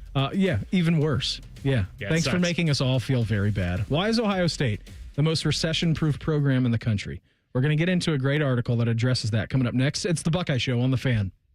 We're the girthiest radio station in the history of radio. Uncomfortably girthy. This promo is uncomfortable. The Fan, Ohio's girth destination. Hi, I'm Rick Germain, and it's the Toyota National Sales Event all month long at Toyota West. With over 600 new and pre-owned vehicles available, Toyota West at I-270 and Georgesville Road has the car you're looking for. And right now at Toyota West, take advantage of no payments for 90 days, and every pre-owned vehicle comes with a 72-hour exchange policy plus a 3-month warranty for qualified vehicles. Come see us at the Germain Auto Mall on Georgesville Road or get started today at ToyotaWest.com. No payments for 90 days. Deferred payment. Interest accrued at time of inception with approved credit. Expires 8/31. The season may be winding down, but there's still time to make the most of Buckeye Lake. At Buckeye Lake Marina, we have year-end deals on boats, accessories, and more to get you ready for next year's adventures. The Buckeye Lake Marina staff is there to help you find the perfect boat at unbeatable prices. Buckeye Lake Marina has a long list of satisfied customers, and you want to be the next. Don't wait. Sail into savings at Buckeye Lake Marina before the year ends and find the boat that's just right for you. Visit BuckeyeLakeMarina.com for more. We've got a story about a little bean doing big things. Soybeans are used in creative ways you may have never realized to make products we use every day. And Ohio's farmers are growing some of the world's best soybeans. By using and eating soy-based products, you make a positive impact locally and globally. Say hey to the largest ag export in the U.S. Learn more about soybeans at soysecrets.org. This ad brought to you by Ohio soybean farmers and their checkoff. Go behind the scenes of one of the most recognizable landmarks in all of college athletics with a tour of Ohio Stadium presented by Experience Columbus. A seasoned redcoat will be your guide as you make your way through walls of the stadium, into the press box, and onto the field. Upgrade to the VIP package and get special access to the band center and the Ohio State home locker room. From corporate outings and school groups to single-person tours and small families, Ohio Stadium tours offer a variety of options and pricing. For more information, visit OhioStateBuckeyes.com and book your tour. Ohio Stadium Tours, presented by Experience Columbus. At Kroger, an annual Boost membership is better than ever. Save up to $1,100 each year on gas, groceries, delivery fees, and streaming options. With double fuel points, unlimited free delivery, and exclusive savings for members, there's so much to love about Boost. Sign up for a Boost membership today. Kroger, fresh for everyone. Restrictions apply. See site for details. There's one medical team in Central Ohio skilled enough to care for your favorite Ohio State team, and Buckeyes everywhere. The Ohio State University Wexner Medical Center is your choice for the most highly specialized orthopedic and sports medicine care. Our surgeons, physicians, and physical therapists have access to the most advanced treatments and innovative recovery approaches to get you back in your game. Because on or off the field, our team is your team. The choice for your orthopedic care is clear. Rothman and Ice. Your front office has the ability to maneuver these numbers around. Cap space is a thing, but sometimes the way it looks on paper, it's not as concrete as it may seem. Rothman and Ice. Weekdays at noon. Sponsored by Pella Columbus. The Fan.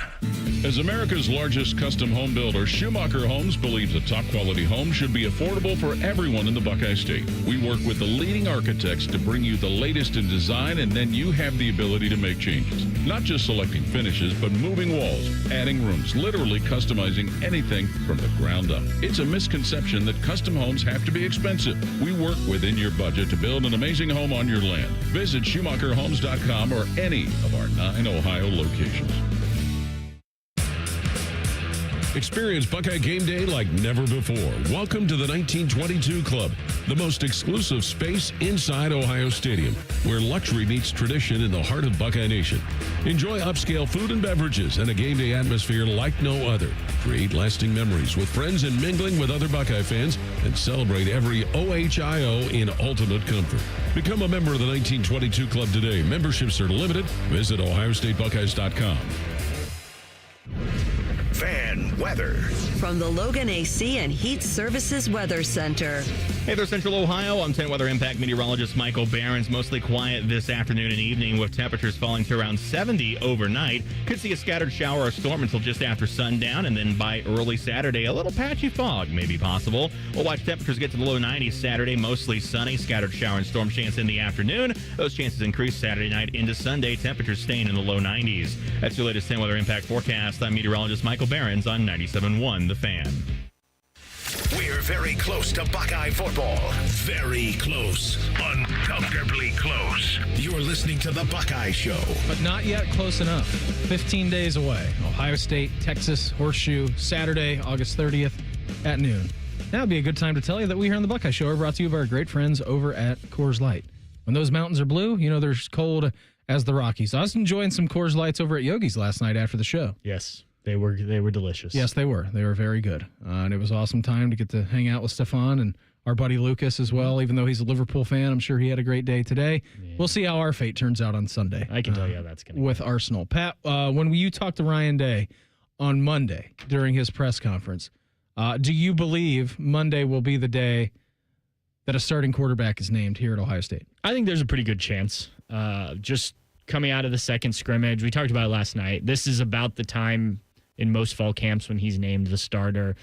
It sounds like things are trending positively for Julian Sayin. As we said last night, got to continue that throughout the week and through the scrimmage. But I think if he does, it would be very likely, because that gives you a week, like you were saying, or like Stefan was saying, sort of a mini game week prep. You know your guy. He can kind of get comfortable in that, and then you've got your actual game week the following week leading into the big game against Texas. Am I wrong or not? I feel like these second scrimmages, like usually after it, we also get captains in Block O. Like I feel like this is usually this weekend where we get this as well. Yeah, I think there's a very good chance that is coming out this weekend at some point. I think last year was right about this time. So who do you got for your captains? If I had to guess, I'm gonna guess your Block O is gonna be Sonny Styles. Yes, I think everybody on this show has committed to Sonny Styles as their likely leader in the clubhouse for the Block O recipient. Yes, and I think he will be a captain. I think Caleb will be a captain.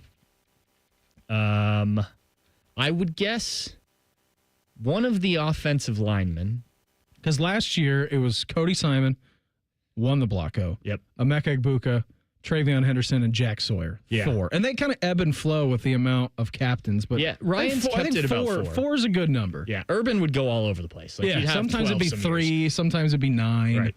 Yeah, they've stuck, I think, pretty consistently, at least the last couple of years, with 4.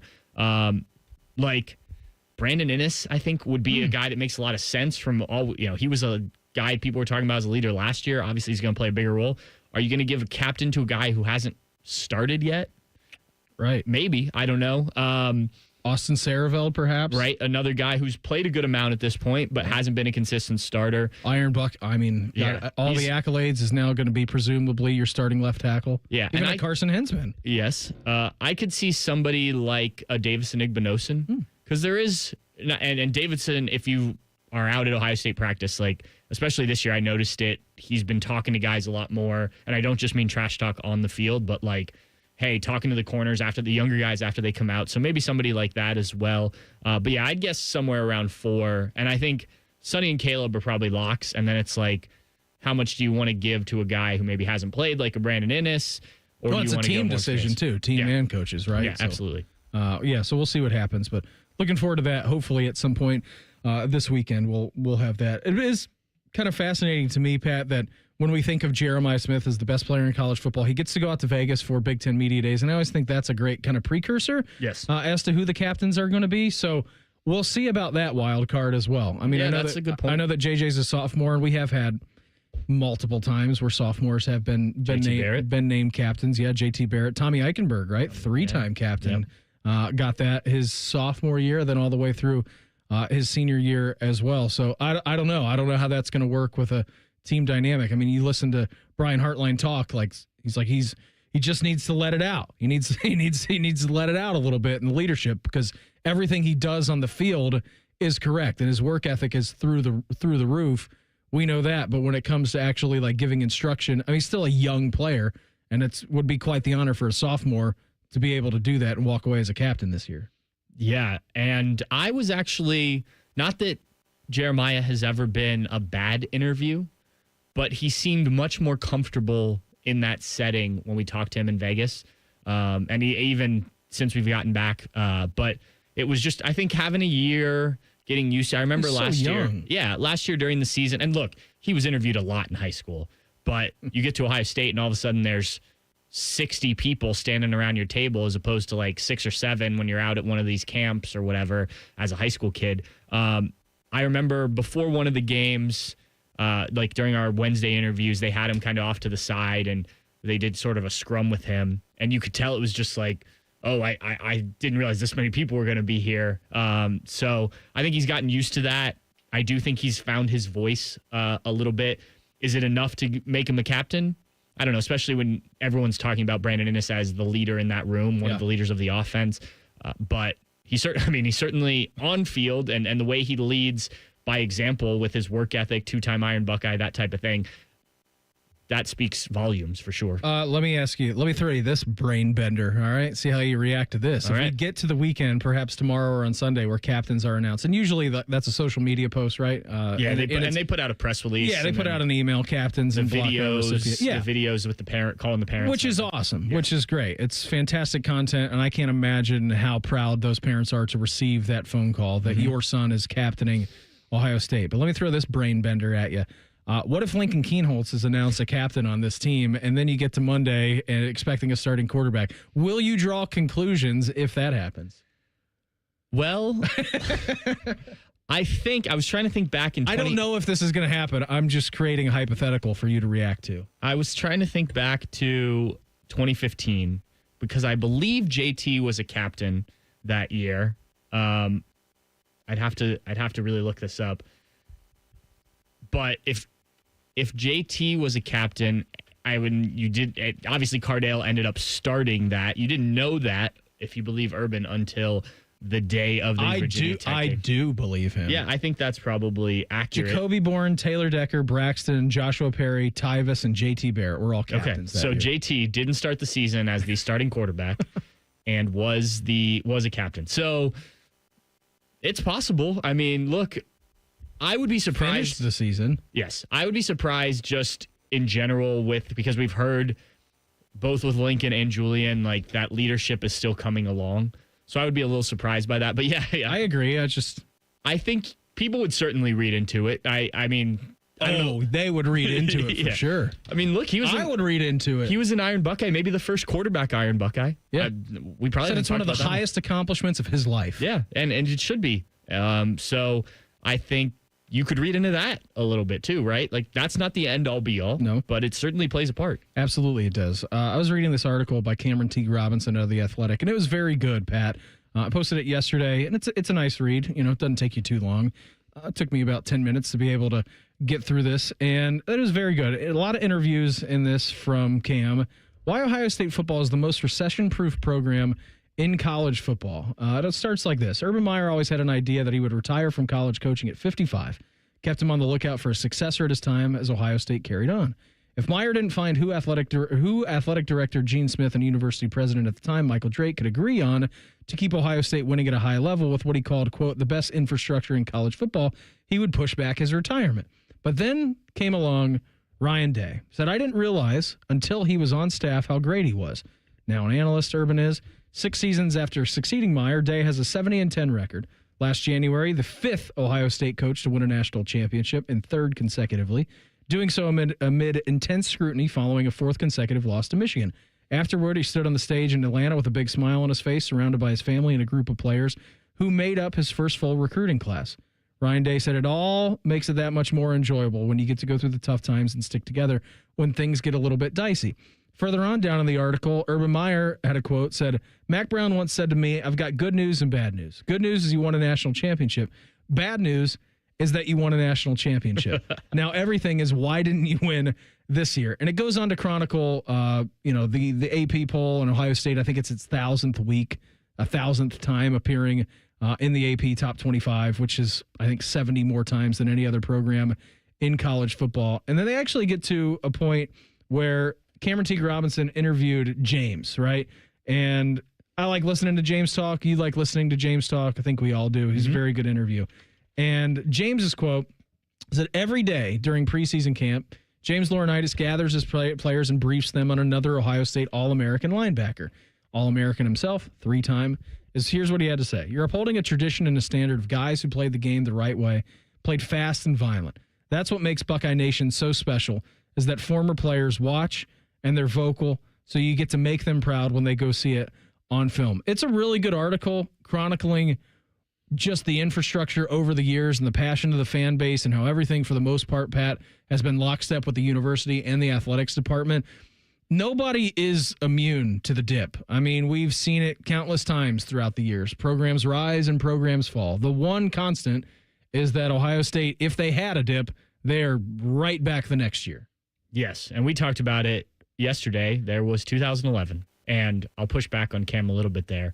He said 3 consecutive coaches. Luke Fickell did not win a national championship. I said that. He didn't say that. Okay. That was me. You then, Beeb. Sorry, Cam. But yeah, don't you put my mistake into his mouth. Yeah, I mean, look, Alabama's run was historic and dominant, whatever word you want to use there, but it hasn't been as long as from when Tressel took over to now.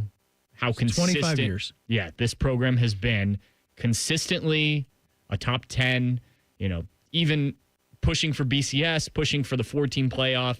Now, obviously, 1-for-1 on the 12-team playoff. They've come close. Obviously, the Alabama loss, we can talk about the COVID stuff there. Ryan Day winning another national championship. Clemson semifinal. Yes, I think if that 2015 team gets into the 4-team playoff, which I think you can make an argument, and I have, that they should have. If you weren't suspended for lack of institutional control in 2012. Yep, that too. So it has been the most consistent team. It's death, taxes, and Ohio State's going to be in the conversation at the end of the season. You know the craziest part about this, reading this, do you know since 1951, the percentage of time that Ohio State has been ranked inside of the top 25? It's 1951, by the way. So this is 75 years. Are we talking? Almost. Are we talking like 90%? 82.5% of the time. Okay, that's still really good. Since 1951, they've been ranked inside of the top 25. 60.5% of that time has been residing in the top 10. Anybody on this show want to take a guess to how many losing seasons Ohio State has since 1951? Losing seasons with a losing record. 4. Nate? I think it is 4. It is 4. Yeah. You guys were right on the spot about that. It is by far the least amount of losing seasons that a program has in college football. It's very good if you have The Athletic. I would suggest that you go and read that article. It's a good job by Cameron Teague Robinson of The Athletic, as Jerry Emig likes to say as he calls on him for press conferences. Mick Walker of Letterman Row. He's going to join the program. We'll talk some fall camp with him coming up in 2 minutes. It's the Buckeye Show on The Fan. Got one of those days that never stops? Try a stop at Speedway. Refresh your fuel tank, refresh your U-tank with 69-cent large Big Gulp drinks. And refresh the vibe for any drive. Refresh at Speedway with 69-cent large Big Gulp drinks with speedy rewards and try exclusive Mountain Dew Infinite Swirl flavor for a limited time only. The convenience stores of Speedway. Valid through 8/26/25. See app for full terms. It's child's play to donate your car, truck, RV, or boat to Ronald McDonald House Charities of Central Ohio. They'll pick it up free of charge, steer you through the paperwork, and a hefty tax deduction rolls your way as you help provide a home away from home for families of seriously ill hospitalized children. For more information about donating your vehicle to Ronald McDonald House Charities, visit rmhc-centralohio.org or call 614-CARS-HELP. That's 614-CARS-HELP. Health insurance companies are expected to carry health benefits, but CareSource does so much more. We look beyond doctors' offices and hospitals to see the challenges that face our members. Then we help them achieve not just better health, but better lives. Along with great benefits, we also help our members find stable jobs, housing, childcare, and rides so they can find greater independence.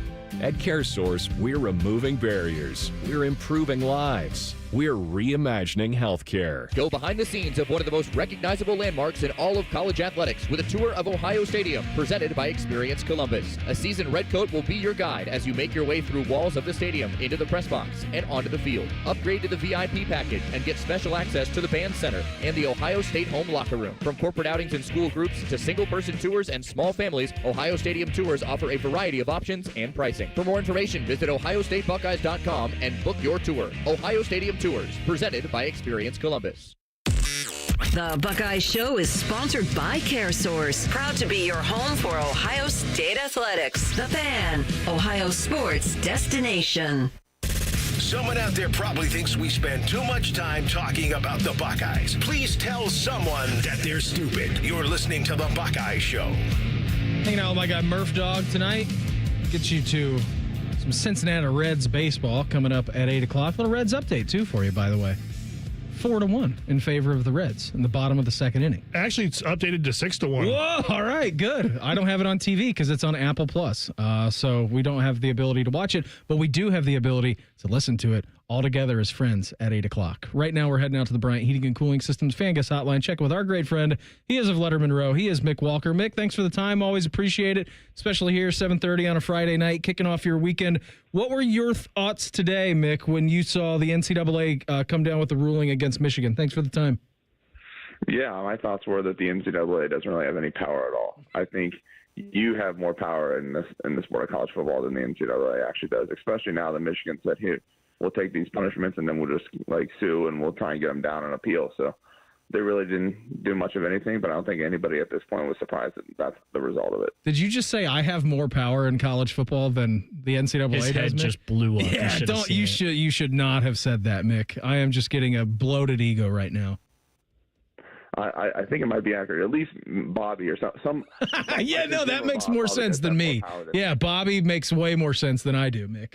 Speaking of the, probably does have more power than the NCAA when it comes to college football. Yeah, Bobby could get some stuff done. He has gotten some stuff done. That's true.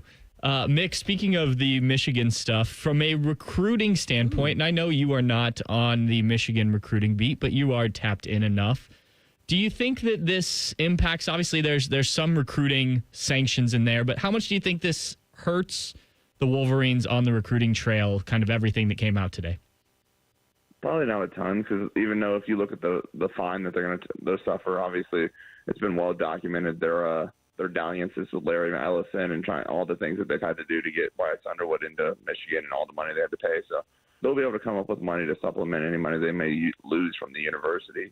I mean, they've done well this cycle. They have a big commitment. They could be in line for another big commitment next week with 5-star running back Savion Hyder, who's kind of decided between Michigan, Tennessee, and Ohio State was in there, but it seems like that one's gone to a high dollar amount NIL-wise, so I don't think Ohio State's a big player in that one. But overall, I don't expect it to impact much. I think they already did a large part of their contact and their communication probation that they've already done. I think they did a part of that this spring, and they'll probably have more of it, whether it's next spring or next season. That's the other awesome part for Michigan is they just get to choose whenever they get to enforce these punishments. Yeah, absolutely. You're correct. That was an overwhelming thought of me, too, as we check in with Mick Walker of Letterman Row with us here on the Bryant Heating and Cooling Systems Fan Guest Hotline. So the way that I'm reading it and their punishments, Mick, at least from a recruiting standpoint, in which Pat was asking you about, it's a 25% reduction in football official visits. Like, I understand that.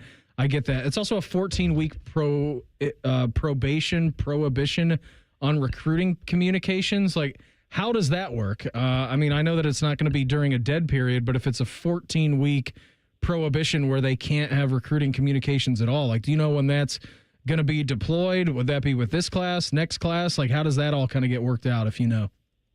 Yeah, I'm not entirely sure on the specifics of it. I know part of it, like I said, I believe it was reported by E.J. Holland, who was our recruiting reporter at the Wolverine and does good work for Rivals and our website. But I believe they reported this spring that they only were out on the road for 1 week or 2 weeks of the whole time. They could have been out in May. Like, it was pretty obvious. They sent some coaches out right away during the contact period in May. They did some in-home visits, and then there was a 2 or 3 week stretch where they weren't talking to anybody. They weren't visiting schools just because they were trying to enforce a couple of those weeks of that ban. So it looks like they've already done that. I think last season, for different reasons, they weren't allowed to host visitors for a game. So maybe that comes into play at some point this season. But who knows? They could just take it and say we're going to do it during the February dead period next year at this point and just act like it's all okay. We were just talking before we had you on about the potential captains, because that's probably coming up here soon, the announcement. Who would be your pick for, let's just say, 4 captains? That's what they had last year for Ohio State this season. Yeah, I think if we just go to the guys that went to Las Vegas and represented them at Big Ten Media Days, I think Caleb Downs and Sonny Styles would be good picks. Kenyatta Jackson on the defensive side, but I'll stick with Caleb and Sonny on the defense. And then offense is a little bit more difficult. I think Austin Saravell is probably on there. And then beyond that, you might go double O-line, go Austin Saravell, and then Carson Hinsman, your center, your left tackle, and then you have your starting linebacker and Sonny Styles and your starting safety and Caleb Downs. And that's also just 4 or so of the better players in the Big Ten, 2 of the better players in the country when you look at Sonny and Caleb. And I think Carson could probably even win the Remington Award this year and go back-to-back with Seth. So obviously, Ohio State's not deprived of any kind of talent despite some recent recruiting woes this summer. And I think those would be the guys I'd look at when I talk about captains. Where are you at with Pat's line of thinking that Brandon Inniss is kind of the leader of this offense, Mick? And that even though we haven't seen Brandon Inniss in a starting role, we've certainly seen him in big opportunities, Penn State, college football playoffs, like he was right there, right? He's been knocking on the door for a while now to get a starting spot. But if you talk to anybody over at the Woody, Brian Hartline, his position coach, the wide receivers in that room, it does seem that he's kind of taken that leadership bull by the horns and is kind of not replaced, but is filling in the role of what Emeka was doing last year. Yeah, that's just kind of always been Brandon. I remember watching Brandon at a 7-on-7 probably when he was a sophomore, junior in high school. He's just always kind of been a leader when he was SFE, which is a 7-on-7 circuit for the 7-on-7 team on the Adidas circuit. When he was at his couple of high schools, he went down there. I believe American Heritage is where he finished up. He played at a couple of different schools, but everywhere he went, he's always kind of been a leader. And I think that's one of the we don't really get to see it a ton. I think there was one video Ohio State released this offseason where Brandon Inniss and Jeremiah Smith and C.J. Donaldson, 3 Miami area guys that were all on a video, and they were kind of talking. And you have to see when Brandon's around Jeremiah and vice versa, they kind of bring out a little personality in each other. And I think Brandon kind of just does that for the whole team just because Brandon is a guy that cares a lot. He's passionate. He wants to get to know his teammates, support his teammates, take care of his guys. And I agree with Pat, and I think other people would also say he's just – anybody you talk to, anybody that's around that program says great things about Brandon Inniss, and it's because he does everything that a Brian Hartline would want off the field. And I think we're going to see a lot of what he wants to do on the field as well this season. Mick, you mentioned earlier some recruiting misses. What does Ohio State need to do to sort of get back on track? I know that class has dropped a little bit in all the rankings. Aside from paying players, what hasn't gone right and what needs to change in your eyes? Yeah, it's really just, I think if you look at this class, it's got 21 commitments, it's top 10 in the country. And I think overall, like, they hit on a couple of things. Like, if you keep Blaine Brown for the near 5-star safety out of Baton Rouge and you sign him this cycle, he can come in and almost play as early as Caleb Downs did as a freshman, kind of what he did at Alabama and what he's been able to do at Ohio State. I don't think he's going to be Caleb Downs just yet, but he's got that caliber of talent at safety, and that was a big need. You got Chris Henry Jr. coming in, who's could likely replace Carnell Tate or even like a Brandon Anderson. He leaves early this year after when the NFL draft comes around, so that was a big need. Then you got Sam Greer, the 4-star offensive tackle that could be a 5-star by the end of the cycle up in Akron. He was a big need, getting a tackle that you can kind of build around. So they hit on a ton of needs. But if you add maybe a top 50, top 40, and I know Corey Wilder, the 4-star edge out of California, has risen up in the rankings, but if they were just able to nail one of these top defensive end targets they hosted in June, I think that's probably the biggest glaring hole of this class. I think that would have been a big difference specifically for this class. And if you're looking at just different things they could change based on those results, I think you would like to see Larry Johnson go into this 27 cycle with a larger defensive end board, knowing that he's got to get 1 to 2 guys, because the numbers haven't been great specifically at defensive end. But right now it doesn't look like that board's expanded a whole ton, and it's just kind of been Larry Johnson's philosophy to work a smaller board, spend his time that he's going to spend on recruiting on these handful of guys and try and get them. But obviously with the losses of like not getting Dylan Stewart a couple of years ago or not getting Luke Wayful this summer or Carter Meadows, and when you lose those top guys that you've been recruiting that long, you can't make up for it at this point. Who are some of the possibilities, Mick, for this class, if any, for the edge defensive end targets that could possibly be remaining on their board? Anybody? Most of them all committed or went off the board this summer already for official visits. So it's kind of looking around. Like one guy that stood out through training camp so far is freshman Epi Satanale. They flipped him from UCLA late in the cycle last year. And he was somebody that we didn't really talk about a lot last fall, but he did camp with the Buckeyes last June. There weren't even very many guys that camped with the Buckeyes this June when it comes to 2026 defensive linemen or specifically edge players that they could try and go after. Malachi Irving out of Pickerington North, it might be an interesting developmental piece if you wanted to take a third defensive end, but that you still need a second one to kind of supplement with Corey Wilder, because when you look at how this class kind of unfolds, if you don't have a guy to supplement or pair with Corey Wilder, then the defensive end room gets real light real early. If you lose Kenyatta Jackson and Caden Curry, and Bo Atkinson has a good season, he wants to leave, so then you're down your 3 defensive ends, and you're only bringing in 1 or 2. Like I think Malachi Irving will be good again as a third, but he's committed to Buffalo right now, and I don't think you can flip somebody from Buffalo and take that as kind of the replacement for some of these top guys they've lost. So they've got to kind of expand those board and work on maybe some flips this season. Mick, what are you doing this weekend? I know that your guys are going to get ready to talk to Ryan Day, maybe or maybe not a quarterback announcement this Monday. What do you got planned for one of your waning weekends remaining before football starts? I know this is the last Friday night before the high school football. Yeah. We'll be out in Pittsburgh next weekend, kind of taking in the opening week of high school football. We're going to have to keep up with Beam throughout the season. A lot of GWAS talent, 5-star wide receiver Jameer Brown out there at Wayne.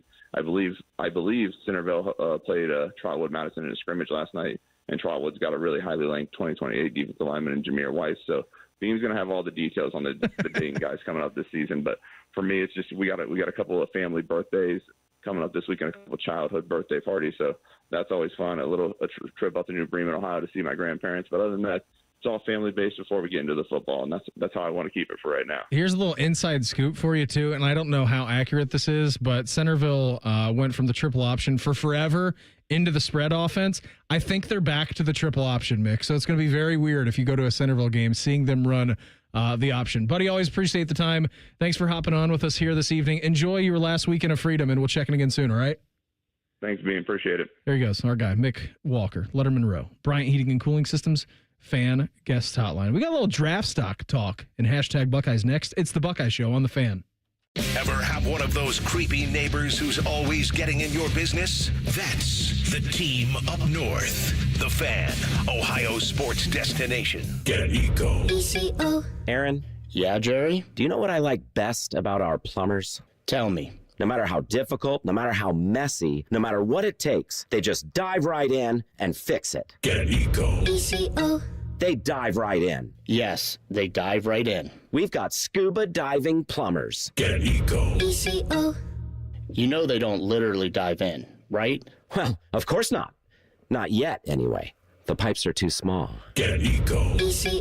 They won't be able to literally dive in until I finish inventing my eco miniaturizing ray. But until then, our plumbers will just keep on figuratively diving right in. Yes, that would be best. Jerry, do you know what I like best about our plumbers? Tell me. They're so good at their job, they make it look easy. Get Eco. Get Eco. Scuba diving plumbers, genius electricians, and better than average HVAC technicians. Get Eco. BKFC.com. Hey, Ohio State fan, are you ready for game day? Get hyped and get your crew going with the Buckeye Meal at BK. For $20, you'll get 1 juicy flame grilled Whopper sandwich, 1 original chicken sandwich, 2 mouthwatering cheeseburgers, 3 crispy golden small fries, and 3 refreshing small drinks. Grab your $20 Buckeye Meal today and share the taste of victory. At BK, have it your way. You rule. Limited time only at participating Ohio area restaurants. Tax extra. BK is a proud sponsor of Ohio State Athletics. Attention Columbus. Town Properties just clinched the title of the largest residential property manager in Columbus, thanks to the Columbus Business Journal. With pride, we oversee 25,000 plus households in the Columbus metro area, ensuring fantastic places to call home. Whether you're on the hunt for an exceptional living space, a top-notch association management company, or a property manager for your multifamily portfolio, visit our website at town.properties.com and let us elevate your living experience. Town Properties, always managing great places to live. Experience Buckeye game day like never before. Welcome to the 1922 Club, the most exclusive space inside Ohio Stadium, where luxury meets tradition in the heart of Buckeye Nation. Enjoy upscale food and beverages and a game day atmosphere like no other. Create lasting memories with friends and mingling with other Buckeye fans, and celebrate every OHIO in ultimate comfort. Become a member of the 1922 Club today. Memberships are limited. Visit OhioStateBuckeyes.com. Hi, I'm Archie Griffin, 2-time Heisman Trophy winner. The right coverage can be a game changer, both on and off the field. That's why Encova Insurance is prepared for what's next and protects what matters most to you. With independent insurance agents in your neighborhood and innovative insurance products that can be tailored to fit your unique needs, Encova Insurance is an easy win for your peace of mind. For auto, home, and business insurance, you want Encova on your team. Visit Encova.com today to find an agent near you. Join Timmy Hall for Buckeye Replay this Saturday at 1. Classic games in Ohio State football history. Sponsored by Weber Grills. This week, Ohio State and Texas. Playoff action in Arlington. The Fan. Skyline is introducing a new chicken chili. Come get that world-famous Skyline flavor you love with a new protein option. Try the new Skyline chicken chili on Waze, Coney's, and all your Skyline favorites. At Columbus Skyline locations only while supplies last. Hi, I'm Dr. John Runyon from Runyon Dental Group. Are you missing teeth or do you have uncomfortable dentures? Dental implants can not only transform your smile, they can restore your confidence and allow you to eat those foods you love that you've been missing. When I was in my early 30s, I was in a similar situation needing complex dental work and dental implants. I understand all the emotions that you're feeling because I've been the patient and I know that we can help you. Schedule a free consultation today at RunyonDentalGroup.com. That's RunyonDentalGroup.com. Discover uncompromising quality at a reliable price with Giant Eagle in Market District. Look for signs throughout the store highlighting lower prices. Surround yourself with savings at Giant Eagle. Experience value like never before. Visit Giant Eagle today to see how easy it is to save. The Fan Guest Hotline is sponsored by Patriot Air Comfort Systems and Bryant, doing whatever it takes to keep your home comfortable. The Fan. Social media can be a cesspool. Allow us to navigate the waters. #Buckeyes. Sponsored by The Waterworks. Call the plumbing, heating, and cooling technicians at The Waterworks and header today. Call 614-232-2222. Proud sponsor of Ohio State Athletics. Get you down to Cincinnati coming up here at 8 o'clock. Good news for you Reds fans. The current score between the Milwaukee Brewers, who's the hottest team in baseball right now, 76-44 on the season. 12-game win streak. Cincinnati, yeah, I mean, they just don't lose. Maybe that's going to change tonight. I'm going to be careful the way that I say it because I don't want to jinx them. Your Cincinnati Reds are currently up 8-1 against the Milwaukee Brewers, down for a great weekend of baseball in Cincinnati. Yep. It says the Cardinals fan. Yep. Yeah. Mm-hmm. Can both teams lose? No, they can't. The Reds are your only option. Do we have ties in baseball? You do not. Unfortunately for you, you do not have ties. Also just was watching the Guardians game in here. Still nothing. I didn't catch what inning it's in, either the third or the fourth down there. But a nice gun out at the plate. The Gardos saved a run right there. So nothing for the Guardians taking on the Braves. And again, the Reds are up 8-1. We'll get you to that coming up here at 8 o'clock. Before we get out of here, our fan poll at 971thefan.com or on X at 971thefan didn't make any sense for us to do. how invested are you of learning Michigan's punishment today for the sign stealing scandal? I'm very invested now. Yeah, extremely. It was extremely. Actually, I don't care at this point. Moderately care. I'm over it by now. And moderately care led the way, followed by I'm over it now, and extremely was the last one in the clubhouse. What would you have been going into the day? I mean, I was moderately caring. It was a big deal. I was anxious to see what the NCAA was going to do, but you and I had talked about it last night. I thought that there would be a very strong monetary fine, which is what they did. I thought that they were going to hammer Connor Stallions and Jim Harbaugh, which is what they did. I just can't believe they went back to the well with Sharon Moore and suspended him for the first game of next year. Like, just do it concurrently. Yeah, it doesn't make any sense. The craziest part of this whole thing was them saying in the findings that, yes, they broke the rules. A lot of them. Jim Harbaugh ran a corrupt program and lost control and did everything he could to get an advantage over teams. And that in any other case in the history of the NCAA would have resulted in a bowl ban. And then they said, but the current players don't deserve that. This is the first time I think the NCAA has ever done that in their history. I mean, don't put it past the NCAA. No, exactly. I mean, if this would have come out, if this same exact situation, Pat, would have happened 6 years ago, it would have been remarkably different outcomes. That undefeated 2012 Ohio State team really would have liked that theory. Yeah, right. To them. I know. Or if you take the NCAA now and put it back 15 years ago, it would have been a lot different outcome for Ohio State. So it was just, I don't know. I mean, I was moderately caring. I was refreshing my Twitter feed to see what like Ross and Pete and all these guys were reporting to find out what it was. But I think we kind of knew going into the day that it wouldn't be anything, and it was less than really what I anticipated. Yeah, I was somewhere between moderately interested and just tired of it. Like, yeah, you and I were texting today. Like, once it finally came out, I'm like, all right, good. Let's all move past it. Tony Petitti made the point, and there were some things he said at Big Ten Media Days that, you know, you're like, what are you talking about here? But this has gone on too long with Michigan. When he was asked about sending in a letter to the NCAA, I was like, yeah, it's gone on way too long. Like, we've been talking about this for 2 Ohio State-Michigan games.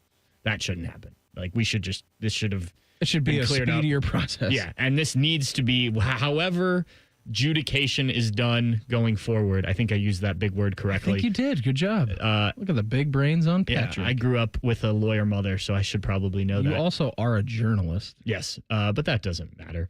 But that stuff needs to happen faster. I don't care what happens. Like, they need to get after the investigation or whatever they're doing. The process needs to take a lot shorter period of time. Not only, you know, to avoid us just talking about it, but, you know, say this is a different program, not Michigan, that everyone dislikes that's listening to this, but you just don't need that as hanging over your program for 2 years. No, you don't. Right? Like, it's just... You don't need it hanging over the sport for 2 years. Yeah, exactly. So I think that's my thing, is like, get it done quicker next time. Dane Brugler, writes for The Athletic, has been doing his summer series of NFL draft scouting. All right. Take a guess as to where Dane Brugler has Carnell Tate ranked for the wide receivers into next year's draft class, Pat? Just receivers? Yeah, just receivers. He breaks this down on a position group basis. Like he also has a Caleb Downs breakdown here, and Caleb Downs is the number 1 safety. Yeah, I could have guessed that one. Yeah. I'm going to say he's the 3rd best receiver. You would be guessing right. Here's what Dane Brugler had to say about Carnell Tate. In his opinion, the 3rd best wide receiver eligible for the draft next year. With a tall, slender frame, light feet, Tate uses his quickness to elude pressing, long strides that help him build speed and hurry. He tracks the ball well away from his frame, smoothly adjusts to attack different angles. He at his best on double move routes, where he can sell the initial step with his route speed and body language before transferring his momentum without gearing down. That was his best trait. Must improve for Carnell Tate. For a player entering his 3rd season of college ball, Tate's a fine route runner. He understands timing and depth, but closes cushions quickly, which NFL teams have come to expect from disciples of Brian Hartline. You could say that again. Yes, they do expect that. Yes. However, at times, he will round his turns or become too leggy at break points. He's still learning how to master his craft, and I'm expecting a gradual improvement this area in 2025. 2026 NFL Draft Outlook. Death, taxes, and Ohio State producing NFL wide receivers. 5 Buckeye receivers have been first-round picks in the last 4 years, and Tate will be looking to keep the streak going. a top Chicago recruit out of IMG Academy. He was the 4th receiver behind Marvin Harrison Jr., Mecca Ibuka, Julian Fleming in 2023, and then the 3rd option last year. Ohio State is breaking in a first-year quarterback and play caller in 2025 and has to replace several established starters from last year's national championship squad. But the Buckeyes have arguably the top receiving duo in college football, and Tate will be a crucial weapon as defenses attempt to limit Jeremiah Smith. He enters the season as more of a day 2 pick, but with the chance to rise.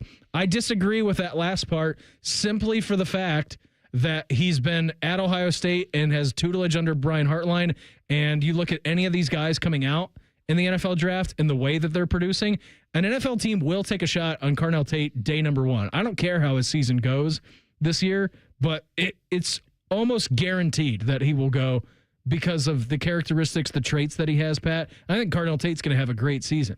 I think a day 2 pick for him would be very disappointing.